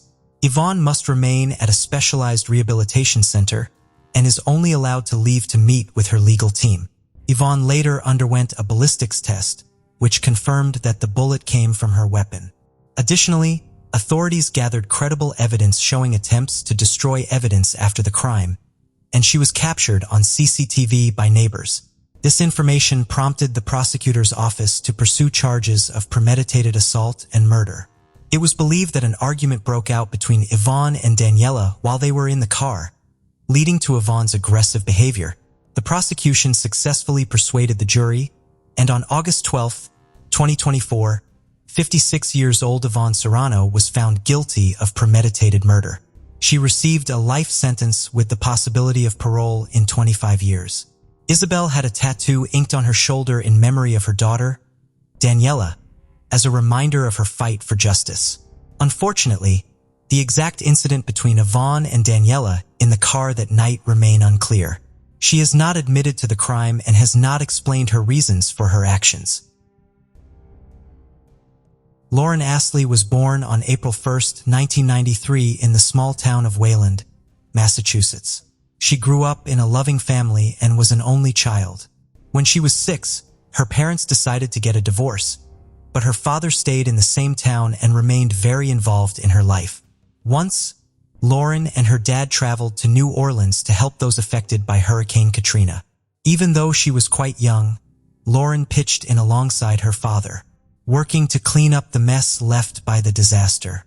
Since elementary school, Lauren was very active in sports. She started with soccer, but later discovered a passion for tennis, where she achieved some notable results. But her true love was singing. She joined the school's music group and began performing at various events with them. During high school, Lauren got a part-time job at a clothing store in a local mall. After graduation, she planned to attend college in North Carolina and wanted to save up some money before heading off. Lauren graduated from high school in the summer of 2011 at 18 years old. After finishing school, she spent most of her free time with her parents and friends. Knowing she'd soon be moving across the country, she wanted to make the most of her last few months at home. On the morning of July 3rd, Lauren headed to her shift at the mall, just like any other day. Beforehand, she had made plans to meet up with her friends right after work. They were expecting her to call. Around 6:30 p.m., finished her shift, said goodbye to her coworkers and left the mall. Her friends waited for her call, but for some reason, Lauren didn't reach out. They started sending her messages and trying to call her, but there was no response. This was unusual since they were always in touch with each other. At first, they thought Lauren was just busy and would call them back soon. Meanwhile, her father also began to worry. Lauren was supposed to stop by his place after work, but she never showed up. His calls went unanswered as well. A little later, he contacted Lauren's friends. When he learned that they hadn't seen or heard from her all evening, he decided to go to the police immediately. Their town was quite small, and Lauren's parents couldn't think of any place where she might have gone. The fact that she didn't meet up with her friends and wasn't answering any calls made them fear that something bad might have happened to her. The local police department quickly launched a search, and around the same time, Lauren's friends reported that one of them had spotted her car near a beach by a lake. Officers rushed to the scene and found Lauren's red Jeep. She wasn't inside, but her purse, phone, and laptop were, with the windows rolled down. This raised immediate concern for the police. Lauren's friends and family were adamant she would never leave her car like that with her belongings inside. Her father was frantic. He ran to the beach and waded into the water, thinking that his daughter might be there. The police searched the car but found no sign of a struggle, no blood, or any other clues.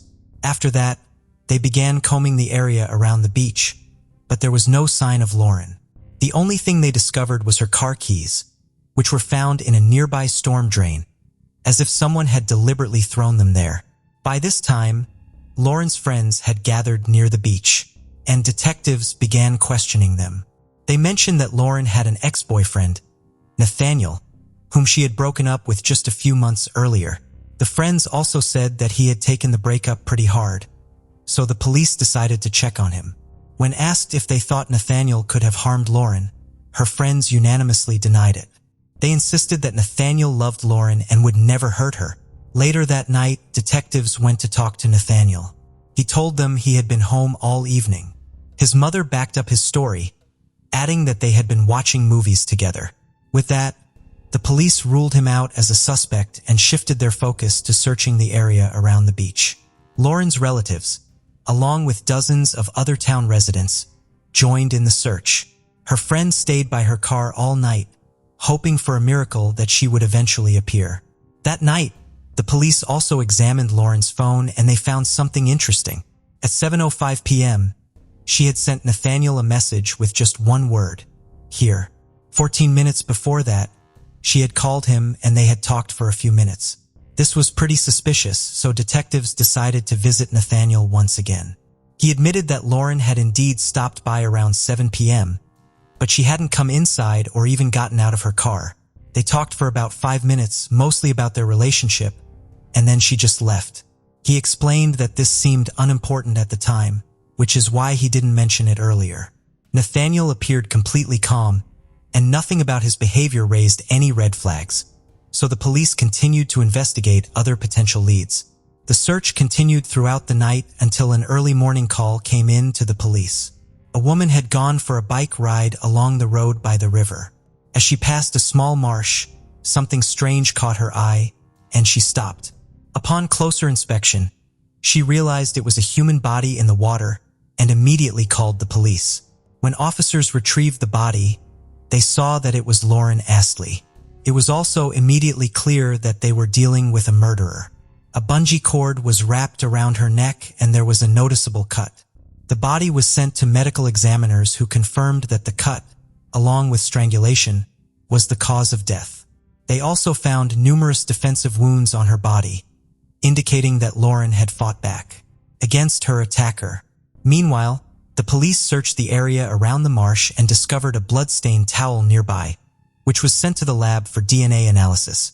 Now that the police were dealing with the murder, they turned their attention to finding the killer, and the only viable suspect at that point was Nathaniel.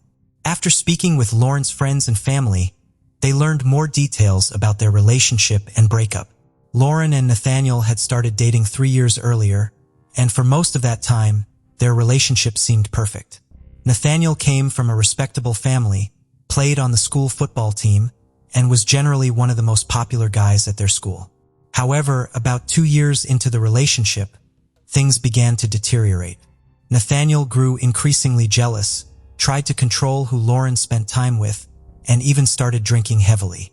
Lauren's friends noticed these issues and saw how they were taking a toll on her. They repeatedly advised her to consider ending the relationship. The couple would break up frequently, only to get back together again, but 3 months before Lauren's death, she decided to end things with Nathaniel for good. According to her friends, Nathaniel took the breakup very hard. He tried to persuade Lauren not to leave him, showing up to talk with her and calling frequently, but she was firm in her decision not to get back together. After the breakup, Nathaniel fell into a deep depression. He stopped leaving the house, cut off contact with his friends, and lost interest in football, which had always been his passion. Even though he had received a sports scholarship for college, he no longer cared about it. While sitting at home, Nathaniel began drinking and smoking. His mother eventually decided to take him to a therapist, and after a few sessions, the therapist suggested that Nathaniel might indeed be suffering from depression. Even though he had withdrawn from his social circle, Nathaniel continued trying to rekindle his relationship with Lauren. Once, Lauren and her friends organized a graduation party, which was attended by dozens of their classmates and their parents. Nathaniel showed up drunk and saw Lauren talking to other guys. He approached her and tried to discuss their relationship, but Lauren made it clear that she wasn't interested. Nathaniel became angry. There was a large tent set up in the yard where the party was held, and in his frustration, Nathaniel punched one of the tent's supports, causing the whole structure to start collapsing on the people inside. They had to hold it up, and Nathaniel was immediately asked to leave. After that, came to her mother in tears and told her that Nathaniel wouldn't leave her alone. In another incident, Nathaniel approached a guy Lauren was talking to and threatened to kill him. All these details led investigators to seriously consider that Nathaniel might be involved in Lauren's murder. He was the last person to speak with her and see her alive. However, the police still faced one major obstacle: his alibi provided by his mother. As the investigators dug deeper, they uncovered another interesting detail. Reviewing security footage from the mall where Lauren worked, they saw that Nathaniel had been there about an hour before her shift ended. Although he didn't approach Lauren, he did visit a sports nutrition store on the same floor. The police decided to visit Nathaniel again and talk about what they discovered, but this time, he wasn't at home. His parents told the officers that Nathaniel had left several hours earlier and they had no idea where he was. When investigators questioned his mother again about whether she was home the entire evening, this time she remembered that she had actually gone out briefly to run some errands. This just so happened to be around the time Lauren had visited Nathaniel after work. For the police, this meant that Nathaniel didn't have an alibi, making him the prime suspect. With all these facts coming together, the police obtained a warrant to search Nathaniel's home. Their first stop was the garage, where they immediately noticed several bungee cords, exactly like the one found around Lauren's neck. Using luminol, forensic experts discovered a large blood stain on the garage floor that had been cleaned and was invisible to the naked eye. Blood traces were also found on the door handle, the kitchen floor, and in 2 sinks. Soon after, investigators found a sports bag containing sneakers covered in blood and dirt. In Nathaniel's room, there was a small door leading to the attic where the police discovered another pair of blood-stained shoes along with wet, dirty clothes. The detective sent all these items to the lab, and the results quickly confirmed that the blood belonged to Lauren. The police immediately began searching for Nathaniel, and just a few hours later, they found him at his aunt's house. During the arrest, Nathaniel did not resist and remained calm. He was brought in for interrogation, but his parents quickly hired a lawyer, so the detectives were unable to get a confession. Nathaniel was charged with murder, and the case was handed over to the court. While preparing for the trial, investigators uncovered even more troubling details. Nathaniel's cousin, with whom he was staying at the time of his arrest, revealed that on the night of Lauren's murder, Nathaniel had called her, asking to hang out to clear his head. Although she was busy, they met the next day, around the same time news of the body being found had spread through the town. When his cousin asked if he had any connection to the murder, Nathaniel's response was chilling. He said, "They'll never find the murder weapon if that's what you mean." He then admitted to driving Lauren's car to the beach. Another disturbing discovery was that Lauren had agreed to meet with Nathaniel that evening, only because his mother had come to her workplace asking her to talk to him. She was worried about her son and hoped that a conversation with Lauren might help him deal with the breakup, never imagining the tragic outcome that would follow. While Nathaniel was in jail without bail, his lawyer announced plans to seek a not guilty verdict. Although he did not deny that his client committed the murder, he argued that Nathaniel was in a state of mental breakdown at the time and should not be held accountable for his actions. If the court accepted the lawyer's argument, Nathaniel could face several years of mandatory treatment, after which he might be released. The trial began on February 13, 2013, a year and a half after the murder. The prosecution presented their case, arguing that Nathaniel not only understood the severity of his actions but had premeditated the murder. According to their version, Nathaniel had arranged to meet Lauren after her shift when his parents would be away. Detectives also found that he instructed Lauren not to park at his house, but to leave her car on a nearby street. Once Lauren arrived at his home, he led her to the garage, where he stabbed her multiple times and strangled her. He then drove her Jeep to the beach, discarded the keys in a storm drain, and returned home on foot. Nathaniel then loaded Lauren's body into the trunk of his car and drove it to the swamp, where he dumped the body in the water. Afterward, he went home to clean up the bloodstains. Notably, police found a witness who had seen Nathaniel that evening. Based on the timing, the witness saw him returning home from the swamp. He was shirtless and loud music was playing from his car. Nathaniel's lawyer did not deny that he had killed Lauren. However, the defense argued that the murder resulted from a temporary psychotic episode, claiming that Nathaniel was unable to control his actions. Several experts testified that Nathaniel had a family history of schizophrenia, which might have contributed to his condition. They also noted his involvement in football, where he had regularly received strikes to the head. They also argued that Nathaniel suffered from depression, which impaired his ability to understand his actions. Nathaniel himself told psychologists that during the murder, it felt as though he was not in his own body and couldn't control anything. The prosecution, however, insisted that these theories did not align with the evidence. They argued that Nathaniel lured Lauren to his home, killed her over a period of several minutes, then disposed of her car, transported her body, cleaned up the blood, and hid his clothing. The sequence of actions suggested a well-planned crime rather than a sudden, short-lived episode. Ultimately, the jury found Nathaniel guilty of the murder, and the judge sentenced him to life in prison without the possibility of parole. After the verdict was announced, Lauren's father did something unexpected. He approached Nathaniel's parents and hugged them. He later explained that, on that day, they too had lost their child. Following the trial, Lauren's father established a foundation in her memory aimed at preventing similar tragedies. The foundation focuses on promoting educational initiatives to raise awareness among teenagers about the dangers of unhealthy relationships and the unacceptable nature of violence in any form. One more thing worth mentioning is that in 2021, the Supreme Court ruled that individuals under 20 cannot be sentenced to life imprisonment without the possibility of parole. Since Nathaniel was exactly 20 at the time of his sentencing, he might theoretically be able to apply for parole in the future, though there have been no developments in that direction yet. Lauren's parents took this decision very badly. Her mother stated that since Nathaniel took their daughter's life, he should not have the right to live his own and should remain behind bars for the rest of his life. The case of Maria Kaddab. In 2003, Dr. Paul Jarrett was 82 years old. Despite his age, he remained strong and healthy. He was a respected psychiatry professor well known in the area. From a young age, he aspired to succeed in this field. He pursued education, secured a job at a clinic, and eventually, after gaining experience, opened his own practice. His successful career allowed him to buy his dream house and enjoy a comfortable life for many years. Paul lived there with his wife and their 4 children, Paul Jr., Greg, Aletta, and Mark. Together, they built a happy life into their later years.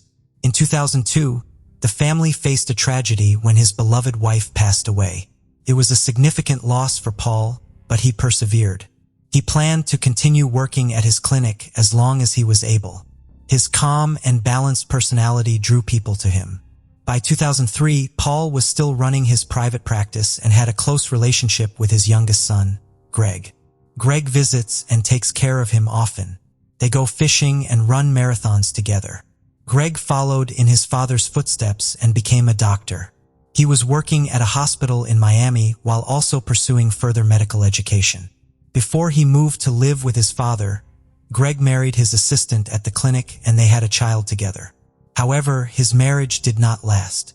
A few years after their child's birth, he divorced his wife and returned to care for his father, who required support and attention. Although Greg's father was cheerful and desired an active life, he needed assistance in his old age, and Greg was willing to help him. On July 16, 2003, Greg did not show up for work. He was expected at the hospital by 7 a.m. to work until 3:30 p.m., but even by 7:30 a.m., he still hadn't arrived. This concerned his colleagues since he was known for his punctuality and responsibility. They attempted to contact him by phone, but he did not answer. At that time, Greg was dating a nurse named Monica. His colleagues reached out to her to find out about Greg's whereabouts, but she informed them that she had not seen him since the previous evening when he left to go home and take care of his father. They attempted to call Paul, the father of the missing doctor, but he didn't answer his phone. Next, they contacted the Paul workplace, where his assistant informed them that Paul hadn't shown up there either. She didn't know his whereabouts and mentioned that her calls to him were also unanswered. This situation was increasingly worrying. Concerned, Monica decided to visit Paul's home to investigate further, fearing that, given his age, he might have had an accident and could require assistance. When she got to the house, she immediately saw that Paul's car was gone from the driveway. There were no other signs of alarm. She knocked on the door, but it was locked. Monica walked inside. The house was messy and quiet. Feeling uneasy and afraid that there might be a robber inside, she did not dare to go any further. She called 911 to report Paul missing. The dispatcher found the situation suspicious, suspecting that a crime might be committed. Monica agreed and decided to wait for the police to arrive. When the officers arrived, they made a horrifying discovery. Inside, they found Paul Jarrett lying lifeless on the floor, having been shot in the head. There were no signs of a struggle, suggesting he was likely shot while asleep and died instantly. During their initial inspection, officers noticed black spots around the gunshot wounds and on the bed linen, indicating traces of gunpowder gases that had burned his skin. It was clear that the attacker was very close to Paul when he was shot. In the next room, Greg was found, and his death was far from peaceful. The noise of the shooting likely woke him up. He got up to investigate and encountered the attacker. There were probably 2 criminals involved. Greg was shot 4 times. He attempted to defend himself, first attacking the shooter, but was immediately wounded in the arms. Realizing he was outmatched, he tried to escape, prompting the criminal to shoot wildly. The police found several bullet holes in the walls. Furniture in the rooms was overturned, and items from shelves were scattered on the floor. At first glance, it appeared to be a robbery gone wrong. Typically, thieves target houses when the owners are absent, but sometimes they encounter them. If the criminals have a weapon, they might use it to eliminate unwanted witnesses. However, in this case, the victims were intentionally targeted. Paul was clearly killed in his sleep and never saw the criminals' faces, posing no threat to them. Greg was also asleep during the invasion, and if the intruders hadn't made noise with gunfire, he wouldn't have been a problem for them. Robbers do not usually act this way. They only open fire if the homeowner spots them during the robbery and recognizes them. The police soon realized that the attackers had come with the intention of killing, and that the rearrangement of the furniture was just a setup to throw the investigation off track. Furthermore, the locks showed no signs of damage, suggesting that the perpetrator knew the victims, either breaking into the house or being let involuntarily. The presence of numerous visible valuables and cash left untouched in the house suggested it wasn't a typical robbery, as a real thief would have likely taken them. It's possible the criminal was targeting specific valuables, but that's just speculation. Many neighbors later described the area as peaceful, safe, and where incidents were rare. The deceased had good relationships with neighbors and apparently had no enemies. Typically, Paul, like many residents, didn't lock his doors, trusting those around him as friends, not foes. Paul was well liked by his neighbors and was a respected physician. Police could not determine a specific motive for the crime. Strangely, Paul's car was missing, as was a gun in Greg's safe. Greg had a weapon for self-defense, but ballistics tests showed that the men had been shot with different guns. None of the neighbors heard the gunshots, which was highly unusual, suggesting the use of a silencer. Although there were several small houses near the Paul house, no one saw anything unusual. Forensic experts had not found any useful evidence in the house. Paul's car was found about 20 kilometers from the crime scene. The car was reported missing. The doctor's car was left in a parking lot near a dry cleaner's, with the doors unlocked and the keys still in the ignition as if the criminal had expected it to be stolen. Fortunately, police found the car. After a thorough examination, Forensic scientists could not find any DNA or fingerprints inside. The criminal wore gloves or wiped away any traces. There was nothing in the surveillance footage. The killer acted professionally and avoided being caught on camera. With no leads, the police were left with limited resources. The police had nothing left but to start checking the immediate surroundings of the doctors in search of suspects. The first person they focused on was Monica, who had called 911. Although she had done the right thing by notifying the police and not entering the house herself, police questioned whether she knew what she would find inside and deliberately avoided going inside. After reviewing the evidence, they determined that Monica had no motive for Greg and Paul's deaths and had actually suffered a loss because she and Greg are dating and are getting ready to get married. And Monica had a verified alibi and were eliminated as suspects. Likewise, Greg's ex-wife also had an alibi and was not considered a suspect. The investigation then focused on his father, Paul Jarrett, a renowned psychiatrist. Although he could have difficult clients and everyone was in a bad mood from time to time, people with problems could easily be hurt, leading to resentment. However, Dr. Paul's practice was impeccable. He was highly regarded by his colleagues and patients, and no dissatisfied clients were found. While police were investigating various leads, searches continued at the victims' homes. A forensic scientist found the letter from a credit union addressed to Paul, sent shortly before his death. The letter alerted him to some suspicious transactions on his bank account, which caught the attention of the police. They discovered that access to Paul's account had been granted to his trusted assistant Maria Kaddab. This raised suspicions about her potential involvement in the tragedy. Police learned that Maria had repeatedly attempted to cash counterfeit checks at banks involving the embezzlement of tens of thousands of dollars. However, despite her persistence, the credit union did not approve the fraudulent transactions. Maria had no problem with her salary. She earned a lot of money and Paul appreciated her work. However, it appeared that she had been stealing money from him, which was discovered by a strange coincidence.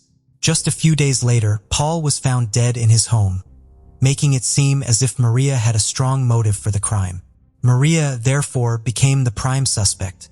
She was summoned to the police station to discuss the use of her boss's money. Maria denied any involvement in the murder, claiming that there was no reason to kill Paul, as they had long since settled all their financial issues. A reliable employee reported that Paul caught Maria writing several counterfeit checks. She was struggling financially and had informed her boss about these issues. The assistant felt that resorting to illegal actions was her only option. Paul and Maria had worked together for many years and he had grown very fond of her, trusting her completely. As a result, according to Maria, he forgave her financial fraud and they continued to work together. Maria indeed had confirmed financial troubles, including tax issues, and to her property.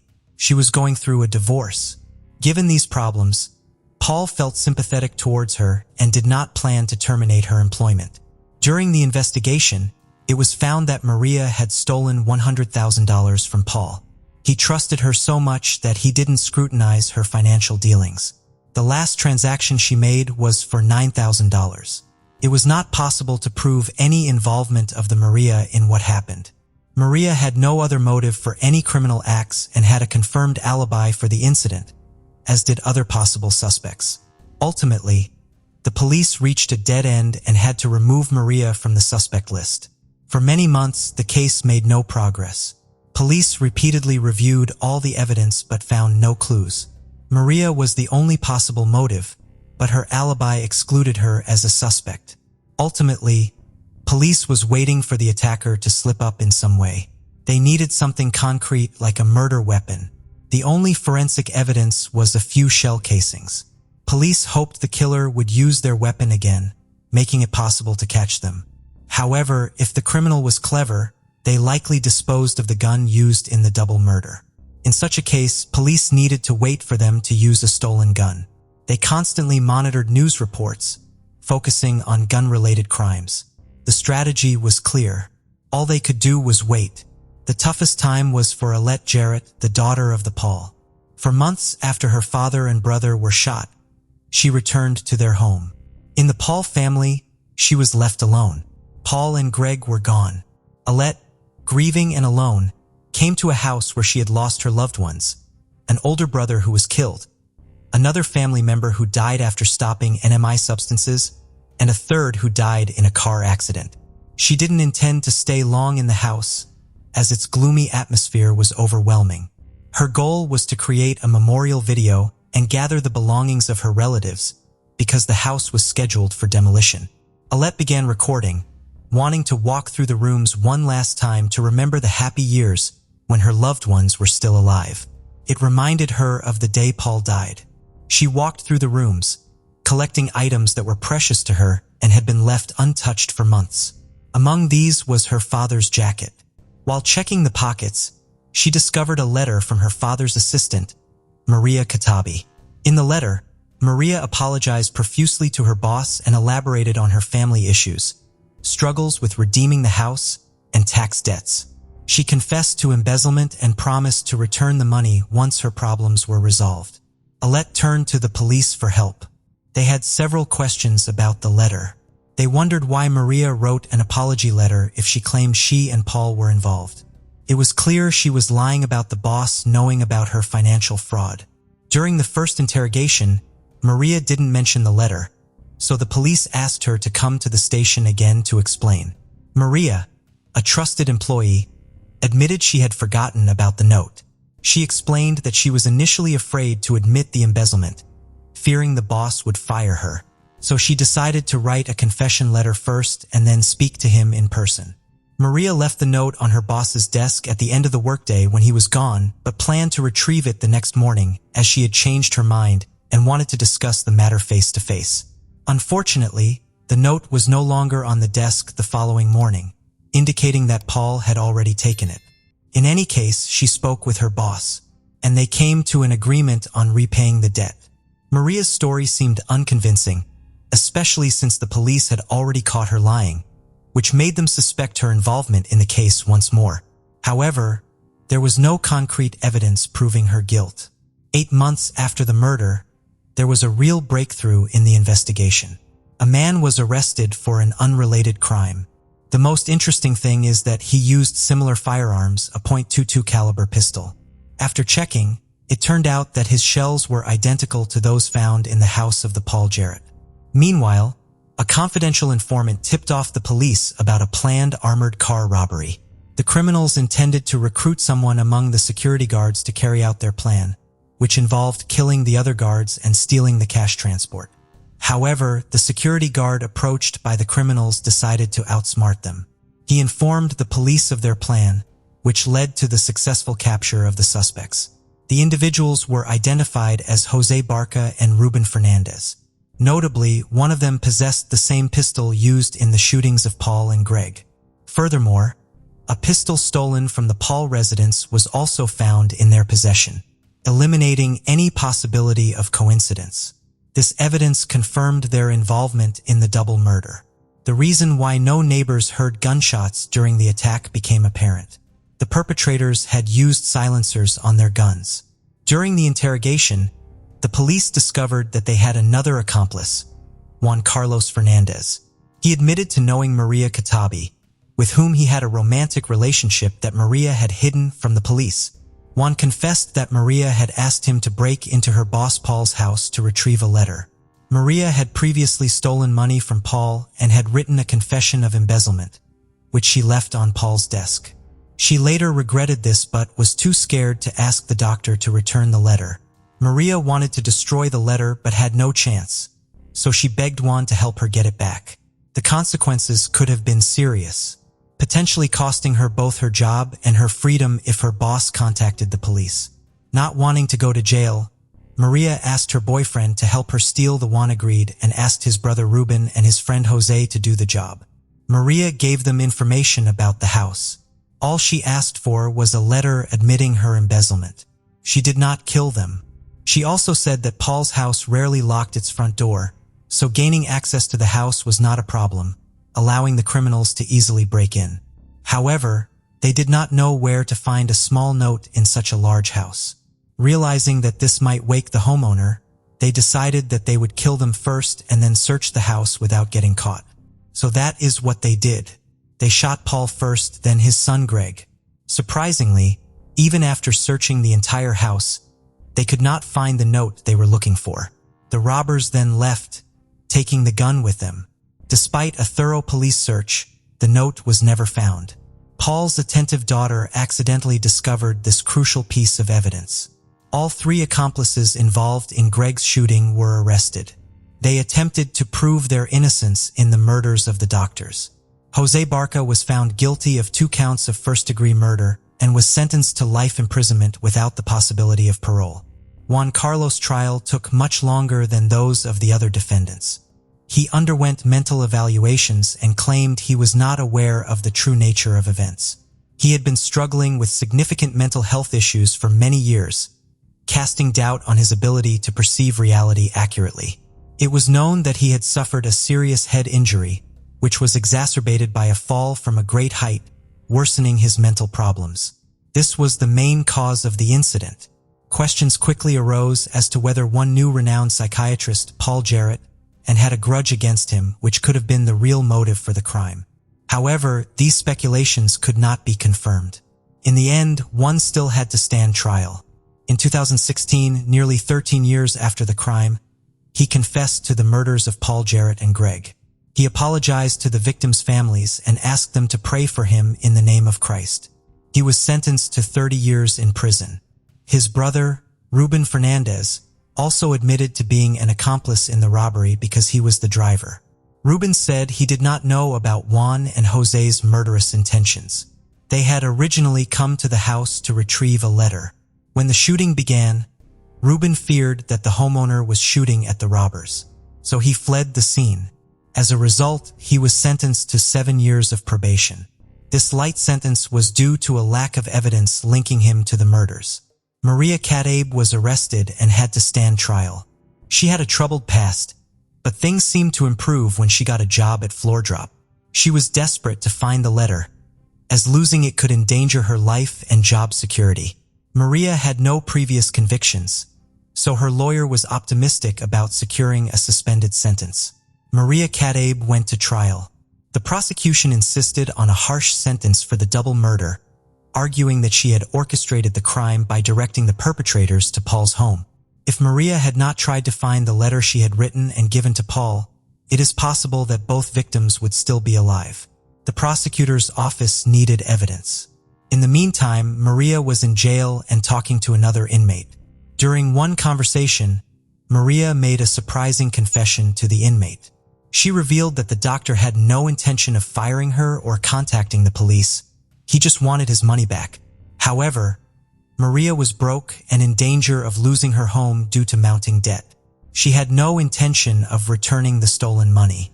As a trusted employee, she knew the doctor well and knew about the valuables in his home, which she saw as an opportunity to make more money. Maria staged the robbery and implicated her boyfriend to avoid incriminating herself and reduce her sentence. The lawyer insisted that Maria could not be charged with double murder. She didn't shoot the victims, didn't plan the murders, and never even entered their house. The defense argued that Maria's primary target was the note, which could be crucial to serious legal charges, not murder. It was reasonable for her to get rid of such potentially damaging evidence. In her statement, Maria repeated her testimony. She gave the doctor the note with the plan to retrieve it the next day and discuss it directly with her boss. However, when she returned, the note was gone from the table. The woman admitted that she had lured her boyfriend and his friends into the robbery, not knowing that they were dangerous and potentially violent. During the trial, tearfully shared tragic episodes in her life. She testified that she had been raped when she was 18 and had suffered abuse from her abusive father. She was regularly beaten by her husband after that. She hoped to escape this vicious cycle of abuse with her boss's money, but that plan failed. The jury found Maria Kaddab not guilty of double murder, but guilty of armed robbery and sentenced her to 30 years in prison. During the trial, Alette stated that she had let go of her anger and hostility toward the defendants. Instead, she chose to focus on the good memories of her loved ones and seek justice. Alette now plans to honor Juan Carlos' request by praying for him. Thank you for joining us on this journey into the depths of unsolved mysteries. Cold cases not only challenge our understanding of the past, but also ignite our curiosity and determination for answers. Remember to subscribe to stay updated on our latest investigations. And if you have any information regarding the cases we've covered, don't hesitate to reach out. Together, we can shed light on the shadows of the past and bring closure to those who seek it. Until next time, stay vigilant, stay curious, and never stop seeking the truth.